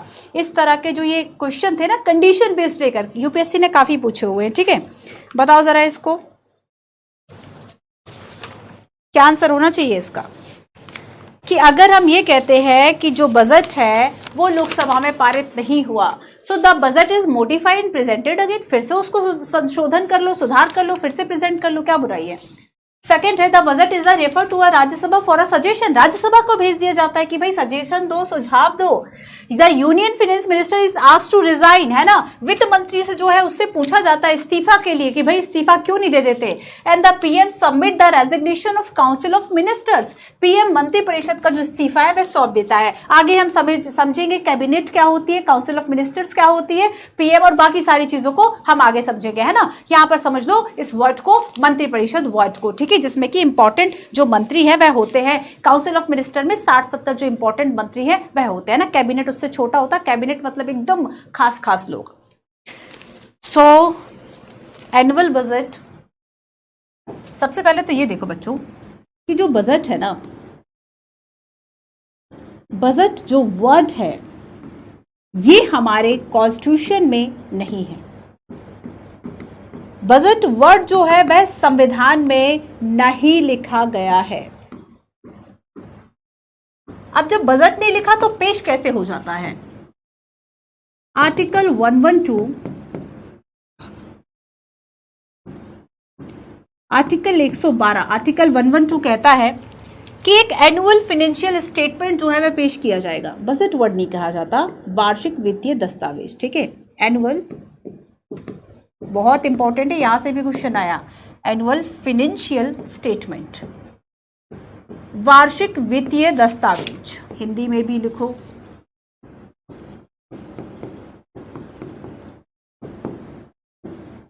वार्षिक वित्तीय विवरण, ठीक है, स्टेटमेंट जो है ये पेश किया जाएगा। अच्छा, ये आपको पता होगा कि 1921 से जो रेल बजट है वह अलग पेश किया जाता था, अलग पेश किया जाने लगा और फिर उसको 2017 में मर्ज कर दिया गया और आम बजट के साथ रेल बजट को जो है लाया गया। आप कमेंट करके बताइए कि ये रेल बजट को उससे, अब देखो रेल बजट को अलग पेश करने का क्या मतलब था, क्योंकि उस वक्त का रेवेन्यू कंपैरिजन बाकी जगह से बहुत ज़्यादा था। अब अगर हम बात कर ले तो बाकी बजट और रेल बजट इतना नहीं अंतर आता कि रेल बजट को अलग से पेश कर दिया जाए, है ना। तो आप देख लेना कि आखिर क्या रीज़न था कि 17 में जो आम बजट के साथ ही रेल बजट को पेश किया जाने लगा, ये इसके पीछे रीज़न क्या था। तो कभी भी जानो ना तो केवल फैक्ट जान के मत छोड़ो, बाकी बच्चों के लिए छोड़ दो, वनडे एग्जाम के लिए छोड़ दो, ये फैक्ट तो जानना ही है, रीज़न जानना है, क्योंकि आपको यूपीएससी देना है कि आखिर क्यों ऐसा हुआ, है ना। उस चीज के पीछे रीजन देखो। तो देखो बच्चों, बेसिकली जब ये बजट जो है, अगर मान लो सरकार ही बजट ला रही है, सरकार बजट बना रही है, उसकी मिनिस्ट्रीज और बाकी सब जो है वह बजट बना रही है, और ऐसे में अगर वो बजट पेश ही नहीं हुआ, इसका मतलब क्या है, विश्वास नहीं है आपस में, इसका मतलब क्या है। So technically it means the government has lost of confidence vote, अपना जो विश्वास मत है वो खो चुकी है। इसका मतलब क्या है, नॉट अगर एनुअल बजट जो है, यूनियन बजट जो है, अगर वह पास नहीं हो रहा है, सो टेक्निकली इसका मतलब है कि ये जो अपना कॉन्फिडेंस है, विश्वास मत जो है, वह लॉस्ट कर चुके हैं। और ऐसे में जरूरत होती है कि अब जो पीएम है वह resignation they council of ministers के साथ। तो पीएम मंत्रिपरिषद का जो इस्तीफा है वह क्या करेंगे, सौंप देंगे। ठीक है, क्लियर है। सो यहां पर इसे रिजाइन करना होगा, याद रखना। तो गवर्नमेंट जो है, गवर्नमेंट कॉन्फिडेंस जो वोट है उसको लॉस कर चुकी है और ऐसे में रिजाइन करना होगा। ठीक है, चलिए, ऐसा वैसे कभी हुआ नहीं है। अच्छा, एक और मुद्दा आ गया था बीच में कि अगर राष्ट्रपति का जो अभिभाषण होता है, ठीक है, राष्ट्रपति का जो एक स्टेटमेंट होता है, जब लोकसभा राज्यसभा शुरू होती है तो जो पहला ही सत्र होता है, फर्स्ट सेशन वहां से स्टार्ट होता है। आपने धन्यवाद प्रस्ताव, थैंक्स मोशन सुना होगा। अगर वो पारित ना हो तब क्या होगा, वो अगर पारित ना हो तब क्या होगा, ठीक है, वो आप मुझे बताएंगे। देखो, बहुत सारे कंडीशन बेस्ड क्वेश्चन है, केवल अब एनसीईआरटी नहीं पढ़ना बच्चों। आप थोड़ा सा अगर इधर उधर समझोगे और इनसाइट्स आपके डेवलप होंगे, आपके दिमाग में एक क्वेश्चन रहेगा कि अच्छा मैम ने ये बताया था। कभी आपको अगर वो आंसर्स दिख जाते हैं, आपका इंटरेस्ट भी आएगा, आपको तुरंत क्लिक भी हो जाएगा। देखो, कुछ जानने के लिए आपके अंदर जो एक जिज्ञासा है ना, वो बहुत होना जरूरी है। जब तक आपके अंदर वो डिजायर नहीं होगी कुछ चाहने की, कुछ चीजों को करने की, है ना, तब तक नहीं होगा आपसे यूपीएससी। अगर आपके अंदर इच्छा है, आपके अंदर ऑलरेडी काफी सारे क्वेश्चंस अपने आप उठ रहे हैं कि यार ये कैसे होगा, ये कैसे हो, तब तो आपको उसका आंसर मिलेगा, तो आप अटेंटिव होगे, है ना। तो इसलिए आपके अंदर काफी सारे जो क्वेश्चंस है मैं छोड़ देती हूँ, होमवर्क भी देती हूँ। अगर आप कॉन्टिन्यूसली डेली क्लासेस को फॉलो करेंगे, जो बताया जा रहा है वो करोगे, रीडिंग का कोई ऑप्शन नहीं है। आप सोचो कि नहीं मैम की क्लास देख लेते, पढ़ोगे तो पढ़ना तो पड़ेगा, रीडिंग तो आपको करनी पड़ेगी, नोट्स बनाने पड़ेंगे, रिवाइज करना पड़ेगा। ठीक है, which of the following is are correct about the function of parliament. It ensure accountability of the government, selection and appoint of judiciary of country. Without parliament, functioning law making for the country is not possible. तो यहाँ पर parliament of functions क्या है, क्या ये accountability को ensure करेगा। Accountability या जवाबदेहीता को इंश्योर करने के लिए क्वेश्चन आर होता है। जो पार्लियामेंट का सेशन का फर्स्ट आवर होता है, अगर 11 बजे से शुरू है तो 11 AM से 1 आवर के लिए स्टार्ट हो जाएगा।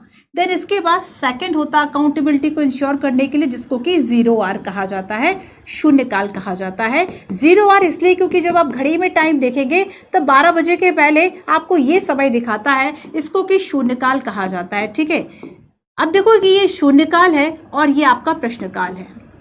यूपीएससी ने क्वेश्चन पूछा था कि शून्यकाल के बाद प्रश्नकाल आता है, गलत था वो। यूपीएससी ने यहाँ से क्वेश्चन पूछा था, याद रखना क्वेश्चन आर पहले होगा फिर 0 आर। अब क्वेश्चन आर में सरकार से उनकी नीतियों के बारे में जो क्वेश्चन से पूछा जाता है कि भाई आपने ये योजना लेकर आए थे, आपने इतना फंड जो अलॉट किया था, क्या आपने इसका सोशल ऑडिट कराया है, क्या इसका बेनिफिट वास्तव में उस बेनिफिशियरी जो कम्युनिटी है, जो जिसको लाभ मिलना चाहिए, उसको मिला नहीं मिला, है ना।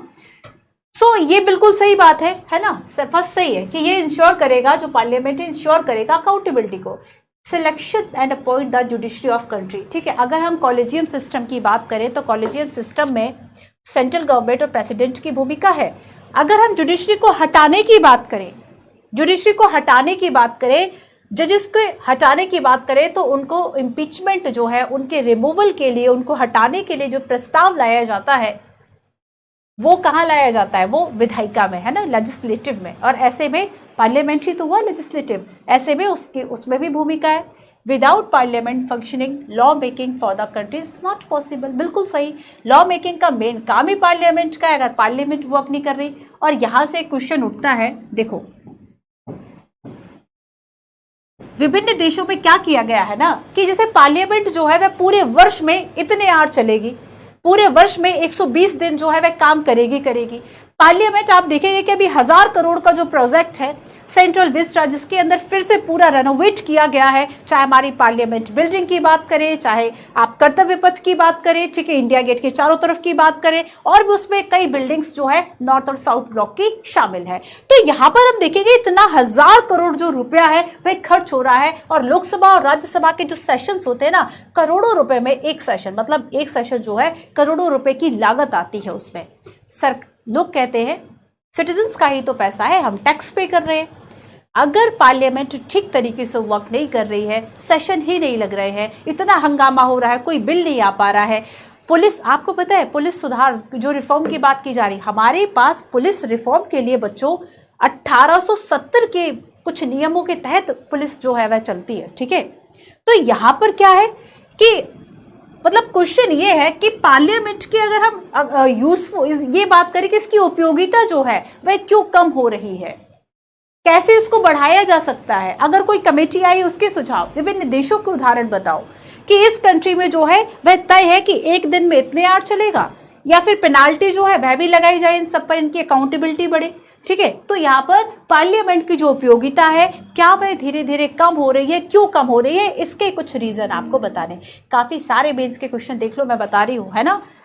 सो आंसर क्या होगा, क्लियर है।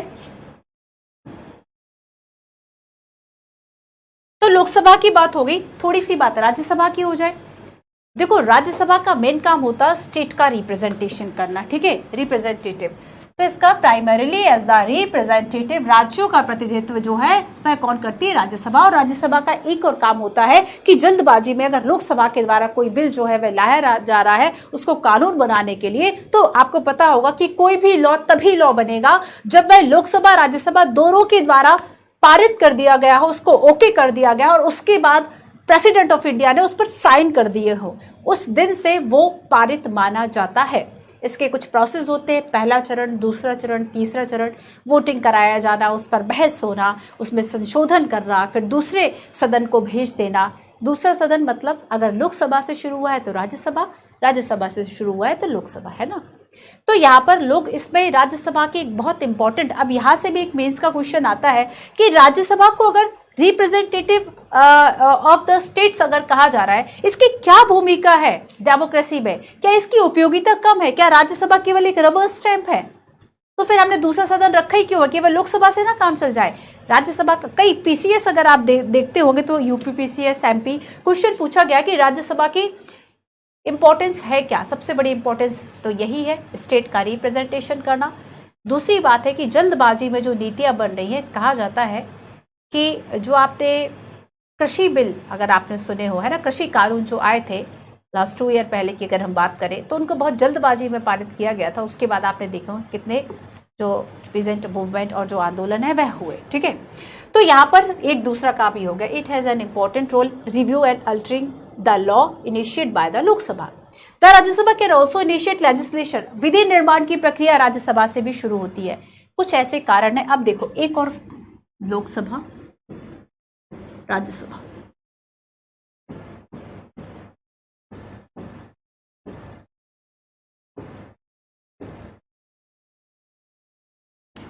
मैं जब पढ़ रही थी स्टार्टिंग की अगर मैं बात बताऊं आपको, तो मैंने जब एज अ स्टूडेंट मैंने पार्लियामेंट को पढ़ा लक्ष्मीकांत की बुक से, ठीक है, बहुत समय में समझ में आती है सारी चीज़ें। तो उस पर आप देखोगे कि लगभग 40 से 45 पेजेस है, आई थिंक, पता नहीं आपके पास कौन सा एडिशन होगा, बट सबसे बड़ा जो चैप्टर है पार्लियामेंट ही है। जब आपको लक्ष्मीकांत पढ़ाई जाएगी तब आप उसमें देखोगे पार्लियामेंट के आपको कई पार्ट मिल जाएंगे, ठीक है। और ऐसे में बच्चों पार्लियामेंट में एक इंपॉर्टेंट जो टॉपिक आता है कि लोकसभा और राज्यसभा की विशेष पावर्स, कुछ स्पेशल पावर ऐसे हैं जो कि लोकसभा के, कुछ स्पेशल पावर ऐसे कि जो राज्यसभा के, कुछ ऐसे हैं जो दोनों के कॉमन है। तो यूपीएससी ने हर जगह से जो क्वेश्चन है पूछ लिया है। तो उन बच्चों के लिए मैं ये काम कह रही हूँ कि 40-45 उसमें पेजेस है, तो जिसको पढ़ना है वो पार्लियामेंट इसी के साथ साथ पढ़ डालो। आज मैंने आपको पार्लियामेंट पढ़ा दी, जब आगे मैं आपको पार्लियामेंट का टॉपिक बताऊंगी ना, आपको एकदम like a piece of cake लगेगा कि अरे ये क्या था, हमने तो सब पढ़ लिया ऑलरेडी। 40-45 पेजेस, हो सकता है 2-4 रीडिंग में ना आए, याद करो, कम से कम 2 दिन दो, 3 दिन दो पार्लियामेंट को, लेकिन पूरा पार्लियामेंट का टॉपिक ना एक साथ खत्म करो। तो क्लास के साथ साथ कैसे आपको बेसिक से एडवांस जाना है वो सारी चीजें मैं आप बता देती हूँ। पार्लियामेंट का बेसिक आपने समझ लिया, आपको इंटरेस्ट आ गया, आप सबके बारे में पढ़ो, लोकसभा क्या राज्यसभा, वो तो फिर इन्फॉर्मेशन है ना, पढ़नी है आपको। उसके बाद आप ये देखो कि पार्लियामेंट से अब तक कितने जो क्वेश्चन है वे आए हुए हैं अलग अलग पीसीएस पे या फिर यूपीएससी पे, उन क्वेश्चंस को लिख लो। आगे पढ़ते हैं। A bill is required to pass through the Rajya Sabha in order to become a law. ठीक है। Member of Rajya Sabha are elected by and elected members of Legislative Assembly of various states. तो राज्यों की जो विधायिकाएं हैं, राज्यों की जो विधानसभाएं है, विधान परिषद है, हम देखें कि वहां पर हमने जिसको चुना है, हमारे वो इलेक्टेड रिप्रेजेंटेटिव जो मेंबर है वो आगे राज्यसभा में जो मेंबर्स है वे भेजेंगे, है ना। There are 233 elected member plus 12 member are nominate by the president. तो लोकसभा में टोटल मेंबर्स हमने देखा था कि 543 मेंबर्स इलेक्टेड और 2 एंग्लो इंडियन। आपको अभी कई जगह ये जानकारी मिलेगी, लेकिन एंग्लो इंडियन को अब हटा दिया गया है, ठीक है, 543 सीट। और यहीं पर राज्यसभा की हम बात करेंगे तो हम देखेंगे कि यहाँ पर 233 इलेक्टेड है और इसमें से जो 12 है ये नॉमिनेटेड है। अभी ये चल रहा है, ठीक है। एंग्लो इंडियन हटा है, ना कि राज्यसभा, याद रखना। अब देखो 2 इंपॉर्टेंट काम और, to control guidance and inform the government, है ना। ये काम होगा पार्लियामेंट का। पार्लियामेंट बिगना क्वेश्चन आर से शुरू होगा। Question hour is an important mechanism through which MP can inform about working of the government. तो राज्य सरकार की अगर हम बात करें तो क्या काम कर रही है इसके बारे में इन्फॉर्मेशन का काम। The government also comes to know the opinion of the people through their representative in the parliament in all matter dealing with finance. The parliament's approval crucial for the government. तो यहाँ पर हम देखेंगे कि government जो है किस तरीके से सारा काम करेगी। तो यहाँ पर गवर्नमेंट को नियंत्रित करने का, मार्गदर्शन करने का, है ना, जो काम है वह करता है पार्लियामेंट। और इस पे एक बहुत इंपॉर्टेंट रोल होता है विपक्ष का। लेकिन विपक्ष ऑपोजिशन है ना, जो अपोजिट बैठ रहे हैं, बीजेपी है तो कांग्रेस अपोज कर रही है ना। तो यहाँ पर आप देखोगे हमारे यहाँ उतनी स्वस्थ परंपरा, उतनी हेल्दी जो प्रैक्टिसेस है वह हमारे यहाँ नहीं है। जैसे कि अगर हम ब्रिटेन की संसद की बात करें तो वहां पर जो ऑपोजिशन का लीडर होता है ना, उसे एक तरीके से एक पीएम ही समझा जाता है कि अगर ये गवर्नमेंट गई तो दूसरी गवर्नमेंट हमारे पास तैयार है, ठीक है। एक शेडो कैबिनेट का कॉन्सेप्ट है, इंडिया में वो कैबिनेट का कॉन्सेप्ट नहीं है, ठीक है। तो यहाँ पर जो छाया कैबिनेट का कॉन्सेप्ट है वो इसी से जुड़ता है कि ऑपोजिशन और उसकी जो पार्टी है वो ऑलरेडी तैयार है। जैसे अगर ये गवर्नमेंट ठीक से वर्क नहीं करती है तो ये जो है उसकी जगह ले लेंगे, है ना। तो यहाँ पर इस तरीके से जो एक हेल्दी कंपटीशन है वह इंडिया में नहीं है, क्योंकि कई बार आप देखोगे कि वो अच्छी बुरी नीतियों को तो कर ही रहे हैं अपोज्ड, बट जो रूलिंग पार्टी है उसकी अच्छी नीतियों को भी अपोज कर रहे हैं। और ये हो सकता है कि खुद ने ही एक समय के बाद वो नीतियां जो है वह सपोर्ट कर दी हो, लेकिन अपोज कर रहा है तब जब दूसरी पार्टी उस चीज को कह रही है। तो आप देखोगे कि बहुत हेल्दी कंपटीशन जो है वह हमें दिखाई नहीं देता, ठीक है। लॉ मेकिंग का काम बहुत इंपॉर्टेंट काम है, लॉ मेकिंग का, है ना। आगे हम देखेंगे लॉ मेकिंग कैसे हो रही है। Consider the following with respect to question hour. Our first hour is of a sitting of parliament is devoted to the question, and this hour is called the question hour. सदन का जो पहला बैठक का पहला घंटा है वह समर्पित होता है प्रश्नकाल के लिए और इसे प्रश्नकाल कहा जाता है। याद रखना कि जब हम क्वेश्चन आवर की बात करेंगे तो इसमें 3 तरीके के जो क्वेश्चन है वह पूछे जाते हैं, ठीक है। 3 तरीके के, जैसे कि आप star, non star and short period questions, है ना। तारांकित, अतारांकित और अल्प सूचना की प्रश्न, 3 तरीके के क्वेश्चंस पूछे जाते हैं। कुछ के आंसर्स कुछ ओरल होते हैं, कुछ रिटर्न फॉर्म में होते हैं, कुछ को परमिशन 10 डेज के लेके पूछा जाता है। तो ये काफ़ी इंपॉर्टेंट है और यहाँ से भी यूपीएससी ने क्वेश्चन पूछा था।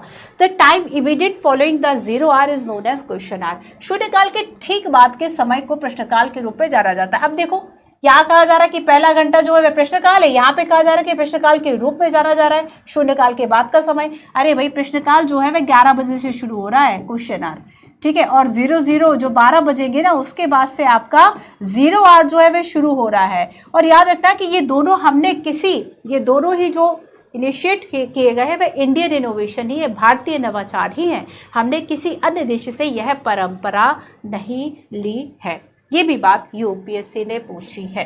प्रश्नकाल के दौरान, तो इसमें ये गलत हो गया ना, शून्यकाल के बाद प्रश्नकाल नहीं आएगा, प्रश्नकाल के बाद शून्यकाल आएगा, ठीक है। So during the question hour member can ask on every aspect administration and governmental activity. तो यहाँ पर प्रश्नकाल के दौरान गवर्नमेंट से संबंधित जो भी प्रश्न है सरकारी गतिविधियों और प्रशासन से, क्या वे पूछे जा सकते हैं? बिल्कुल पूछे जा सकते हैं, ठीक है। सो यहाँ पर आपको बताना था करेक्ट स्टेटमेंट कौन सा है, 1 और 3, ठीक है। चलिए अब हम बात करेंगे who are the people in parliament, कौन कौन जो है पार्लियामेंट में है, ठीक है। पार्लियामेंट में कौन कौन है, तो अगर हम नाउडेज देखें अभी तो सभी बैकग्राउंड के जो लोग हैं वे हमारे पार्लियामेंट में हैं, ठीक है। तो यहाँ पर हम देखते हैं कि जो पॉलिटिकल पार्टिसिपेशन है, चाहे दलित हो, बैकवर्ड क्लासेस हो, इन सब का इंक्रीज हो रहा है, और कुछ सीट जो है वह रिजर्व है पार्लियामेंट में फॉर SC STs, ठीक है। तो यहाँ पर जैसे कि हम देखते हैं कि कुछ सीट्स जो है वह वुमेन्स के लिए रिजर्व होती हैं। अच्छा, अब एक बात और सुनो कि हम देखते हैं कि जो एक क्वेश्चन है कि जो आप वुमेन्स का जो रिजर्वेशन देखते हैं, वुमेन्स को 1/3 जो सीट है लोकल गवर्नमेंट, स्थानीय सरकार में आरक्षित है, ना केवल मेंबर्स के लिए, ना केवल मेंबर्स की सीट के लिए, बल्कि जो चेयरपर्सन है, जो चेयरमैन है, इनके लिए भी है ना। तो लेकिन हम इस तरीके से 30% जो रिजर्वेशन है वो रिजर्वेशन हम आखिर अपने पार्लियामेंट में क्यों नहीं कर सकते? ये भी बहुत इंपॉर्टेंट क्वेश्चन है कि अगर हम ये देखें कि 30, चलो 50% मत दो, हम ये देखते हैं कि आधी आबादी जो है वह वुमेन्स की है ना, वह महिलाओं की है, लेकिन उसके बाद जब हम परसेंटेज देखते हैं तो 8%, 9% ये महिलाओं का प्रतिनिधित्व है संसद में। ऐसे में सरकार ऐसी नीतियां क्यों नहीं बनाती कि एटलीस्ट 50% तो ठीक है, चलो 1/3 रिजर्वेशन, 1/3 लगभग 33% जो वुमेन रिजर्वेशन है, ठीक है, ये हो जाए पार्लियामेंट में। क्यों नहीं हो पाता? क्यों नहीं हो पाता? अगर हम ये देखें संसद में 1/3 महिलाओं के लिए आरक्षण क्यों नहीं हो सकता इस सीट में? आप एक कार्टून देखेंगे NCERT में, है ना, और उस डायग्राम में आपको दिखाई देगा कि जो पार्लियामेंट की बिल्डिंग है और वहां से जितने भी रास्ते थे अंदर जाने के, वो सभी ब्लॉक कर रखे थे किसने? पुरुषों ने, है ना। यहाँ के जो भी रास्ते अंदर जाने के लिए, और इन सबके हाथ में था ये बिल कि किस तरीके से जो रिजर्वेशन है वुमेन्स को यहाँ दिया जाना चाहिए, लेकिन अंदर जो है वह एंट्री नहीं दे रहे थे, सारे रास्तों पर जो है वह पुरुष खड़े हुए थे। तो एक बात तो उससे साफ समझ में आती है कि अगर हम देखते हैं कि 9% या 10% वुमेन सीट है आज, अगर वुमेन पार्टिसिपेशन है अगर 10% का पार्लियामेंट में, तब ऐसे में 90% तो पुरुष है ना, वह कैसे आपको अंदर जाने देगा? तो यहाँ पर क्या है बच्चों कि एक तो राजनीतिक इच्छा शक्ति की कमी, और दूसरा है कुछ आपको सांसद इस तरीके के बातें कहते हुए उनके आप भाषण सुनो कि महिलाएं जो है वो इतनी है ही नहीं, सीट खाली रह जाएंगी, सीट खाली रह जाएगी, क्योंकि वुमेन्स के अंदर ये जो पार्टिसिपेशन का भाव है वो भी पार्लियामेंट में वह ज्यादा नहीं है, क्योंकि वह अपनी घर गृहस्थी और बाकी चीजों में ज्यादा बिजी है। अगर हमने 33% जो कोटा है वह इसमें बना भी दिया, तब भी वो सीट जो है वह खाली रह जाएंगी, फिल नहीं हो पाएंगी, है ना, ये कहा जाता है। और बहुत सारे और भी ऐसे इश्यूज हैं कि किस तरीके से पॉलिटिकल जो पार्टिसिपेशन है उसका जो अवेयरनेस है वह महिलाओं के अंदर कम है, ये भी एक सच्चाई है, लेकिन रोका जाता है, ये दूसरी बात जो है वो भी उतनी ही सच है ना। तो पार्लियामेंट में क्यों नहीं हो पाता ये बिल? आज तक 10 साल हो गए, आप इस बिल को भी पढ़ोगे, आप सोचोगे मैम आप होमवर्क ज्यादा देती हो, ठीक है, जब तक नहीं पढ़ोगे ना, इतना नहीं समझोगे, तो केवल NCERT का ये जो टॉपिक है, ये जो चैप्टर है, इस पढ़ने से भी कुछ नहीं होगा। आप बेसिक समझोगे बट आप ना करंट से कनेक्ट कर पाओगे, और यही जो कनेक्शन है, यही जो इंटरलिंकिंग है, ये नहीं कर पाओगे तो पीटी में भी जब एक बेसिक के साथ दूसरा स्टेटमेंट करेंट होता है तब हमसे क्वेश्चन नहीं बनता। मेंस में भी हम समझ रहे हैं सेक्युलरिज्म को, बट उसके चैलेंजेस क्या है, कैसे कल्चर से जोड़ना है, वो बात तो आपको तभी पता चलेगी ना जब आप करंट पढ़ोगे। लेकिन सिर्फ करंट पढ़ लो, बेसिक छोड़ दो, तब भी नहीं कनेक्ट कर पाओगे। इसलिए सही प्रोसेस बहुत ज़रूरी है। पहले एनसीईआरटी पढ़ लो, परिचित हो गए सारी चीज़ों से, करंट से कनेक्ट कर लो। अब थोड़ा सा, आज तो बहुत पढ़ने का दे दिया आपको, तो ये करंट इशू है, पढ़ना है इसको। चलो आगे देखते हैं, क्वेश्चन देखो जरा। Consider the following statement with respect to Rajya Sabha. The Rajya Sabha function primarily as the representative of the state of India in the parliament. ठीक है, राज्यों का प्रतिनिधित्व राज्यसभा करेगी। The Rajya Sabha can also initiate legislation on any matter, on any matter क्या लिखा है, किसी भी मामले पर लेजिस्लेशन जो है वह स्टार्ट कर सकती है। अरे किसी भी मामले पे बोलोगे तब तो मनी बिल भी आ गया, धन विधेयक भी आ गया। अगर एनी मैटर की बात करोगे तब तो मनी बिल भी आ गया ना। कौन सा आर्टिकल है मनी बिल का, क्या क्या आता है मनी बिल, क्यों कहा जाता है मनी बिल, सब क्वेश्चन सही है। तो मनी बिल पर स्पेशल जो ये राइट है ये लोकसभा को है भाई, लोकसभा का स्पेशल राइट है। राज्यसभा को कहाँ इसमें भूमिका है, तो ऑन एनी मैटर जो लिखा है ये शब्द से ये स्टेटमेंट रॉन्ग हो गया। The member of the Rajya Sabha are elected by the elected members of the legislative assembly of various states. Definitely there are 233 elected members in the Rajya Sabha. 233 elected है, हाँ ये बात भी सच है। तो यहाँ पर 1, 3 and 4 2 को हटा दो, ऑप्शन नंबर सी। अब न्यू जो पैटर्न आया है, only 1 pair, only 2 pair, only 3 pair, या फिर कोई भी नहीं है ना, इस तरीके से अब आपको मिलेगा। जैसे आप नया जो पैटर्न देख रहे हैं यूपीएससी का, उसमें इस तरीके से आपको 3 स्टेटमेंट या 4 दिए गए और यहाँ पर 1 है। अब एलिमिनेशन का काम खत्म कर दिया। अब वहां पर लिखा है ओनली 1 पेयर, केवल एक सेंटेंस इसमें से सही है। यहाँ पर लिख दिया 2 पेयर, कोई 2 इसमें से सही है ना। 3 पेयर, कोई 3 इसमें से सही है। तो ये एक नया पैटर्न अब आपसे पिछले 2 सालों से पूछा जा रहा है। Next question, the parliament ensure accountability the executive through. किस तरीके से जो पार्लियामेंट है वह कार्यपालिका पर नियंत्रण रखती है। Deliberation and discussion by the question hour, है ना, शून्यकाल और प्रश्नकाल के माध्यम से विचार विमर्श और चर्चा। बाय रेक्टिफिकेशन ऑफ लॉ, कानूनों का अनुसमर्थन करके। Financial control by approval and passing of the budget, है ना, बजट के अनुमोदन और पारित होने से वित्तीय नियंत्रण। तो यहाँ पर ये तीनों ही तरीके ऐसे हैं जिससे जो पार्लियामेंट है वह इंश्योर करती है एग्जीक्यूटिव पर कंट्रोल को। So all 3, option number D. Consider the following statement. अच्छा, जब मैं आपसे एक्ट की बात कर रही थी, लॉ की बात कर रही थी कि किस तरीके से जो लॉ है वह बनाए जाते हैं, और ऐसे में जो आर्बिट्रेरी रूल्स हैं, है ना, आर्बिट्रेरी जो रूल्स हैं, जो मनमाने रूल्स हैं, वह ब्रिटिशर्स के समय बनाए गए थे। और उसमें जो एक इम्पॉर्टेंट हम कहें और सभी जानते होंगे रॉलेट एक्ट को। So the Rowlatt Act allow the British government to suspended habeas corpus at any point of time. In West Bengal protest against this act were carried out under the leadership of doctor Satyapal and Saifuddin Kitchlew. क्या सही होगा इसमें? देखो, अगर हम Rowlatt act की बात करें, आप सभी को पता होगा 1919, है ना, और रॉलेट एक्ट को काला कानून भी कहा गया था क्योंकि इसमें ना तो आप कोई वकील कर सकते थे, ना ही कोई अपील कर सकते थे, ना ही कोई दलील दे सकते थे। पकड़ लिया तो पकड़ लिया। तो यहाँ पे गवर्नमेंट क्या कर रही थी कि बस देशद्रोह के आधार पर या फिर जो सडिशन के चार्जेस लगा रही है या फिर गवर्नमेंट को क्रिटिसाइज करने के आधार पर कोई बुक पब्लिश कर रहे हो, आप कुछ ऐसा लिख रहे हो, आपको गिरफ्तार कर लिया जाएगा। उसमें आपको ना तो किसी तरह से कोई जमानत मिल सकती है ना, ना ही कोई रिहाई थी।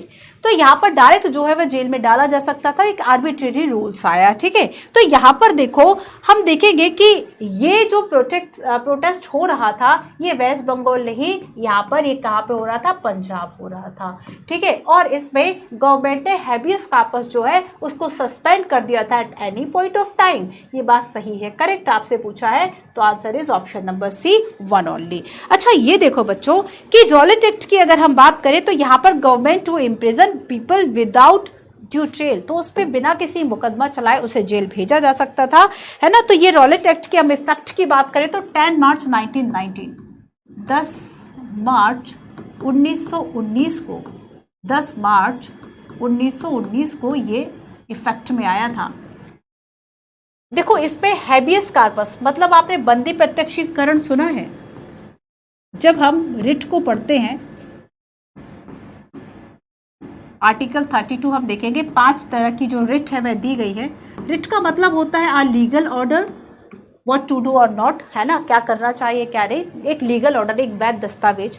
तो यहाँ पर हम देखेंगे बच्चों हैबियस कॉर्पस बंदी प्रत्यक्षीकरण, बंदी प्रत्यक्षीकरण, बंदे को लेके आओ सामने प्रत्यक्ष रूप से, बस वही बंदी प्रत्यक्षीकरण, ठीक है। अब देखो आपने इसको क्या किया, है ना, ये आपने उसको मार डाला या फिर क्या किया, अगर यही इसको हटा दिया गया, हैबियस कॉर्पस को ही हटा दिया गया, तब कैसे पता चलेगा कि आपने वास्तव में जिसे गिरफ्तार किया गया था वो अभी जीवित है भी या नहीं, क्योंकि पेश तो उसको कहीं नहीं किया जा रहा।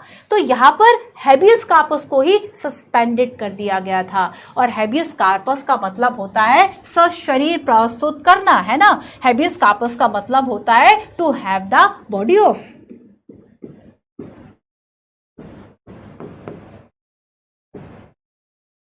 To have the body of, ठीक है। तो ये पब्लिक चाहे अथॉरिटी हो प्राइवेट इंडिविजुअल दोनों के खिलाफ जो हैबियस कॉर्पस है इसको लाया जा सकता है, ठीक है। तो इसी बंदी प्रत्यक्षीकरण जो है इसको हटा दिया गया था। और ये जो प्रोटेस्ट हो रहा था 13 अप्रैल, आपने जलियांवाला बाग हत्याकांड सुना होगा, अमृतसर पंजाब, 13 अप्रैल को ये जो एक पब्लिक मीटिंग, एक जनसभा हो रही थी जिसपे कि जनरल डायर ने गोलियां चलवा दी थी, है ना। बाद में आपने ऊधम सिंह का केस सुना होगा। चलिए ऊधम सिंह एक मूवी भी आई उस चीज को लेके। चलो अब नेक्स्ट हम देखते हैं,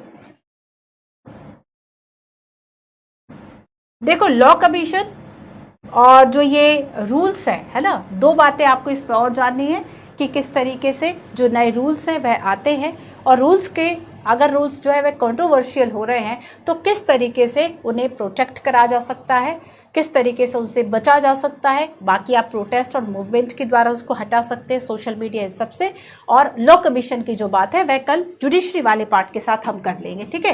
तो इसका जो बचा हुआ पोर्शन है इसको हम करेंगे अपने नेक्स्ट लेक्चर में जुडिशरी वाले पार्ट के साथ, क्लियर, क्योंकि उससे आप लॉ को ज्यादा कनेक्ट कर पाएंगे, क्योंकि इसमें आपको रूल ऑफ लॉ भी समझाना है। तो जुडिशरी के साथ साथ हम उसको बेहतर कनेक्ट कर पाएंगे, जुडिशरी, रूल ऑफ लॉ और आपका दो और कि किस तरीके से न्यू जो लॉ है वह इफेक्ट में आएंगे, किस तरीके से वह बनते हैं और अस्तित्व में आएंगे, और कोई कंट्रोवर्शियल रूल अगर बन गया है, लॉ बन गया, उसको कैसे हटाया जा सकता है, ठीक है। तो यहाँ पर हमारे ये तीनों Indian constitution, understanding secularism, parliament and the making law जो है वह खत्म हो चुका है। काफ़ी सारी बातों को हमने आज की क्लास में समझा। अब हम मिलते हैं अपनी नेक्स्ट क्लास में। तो रिवाइज करते रहिए, नोट्स बनाते रहिए, ठीक है। जो आपको बताया जा रहा है इंटरलिंकिंग करंट अफेयर और बाकी के जो स्टैंडर्ड है उन सभी को पढ़ते रहिए, तभी आपका यूपीएससी क्लियर होगा। चलिए मिलते हैं हम अपनी नेक्स्ट क्लास में। Thank you so much.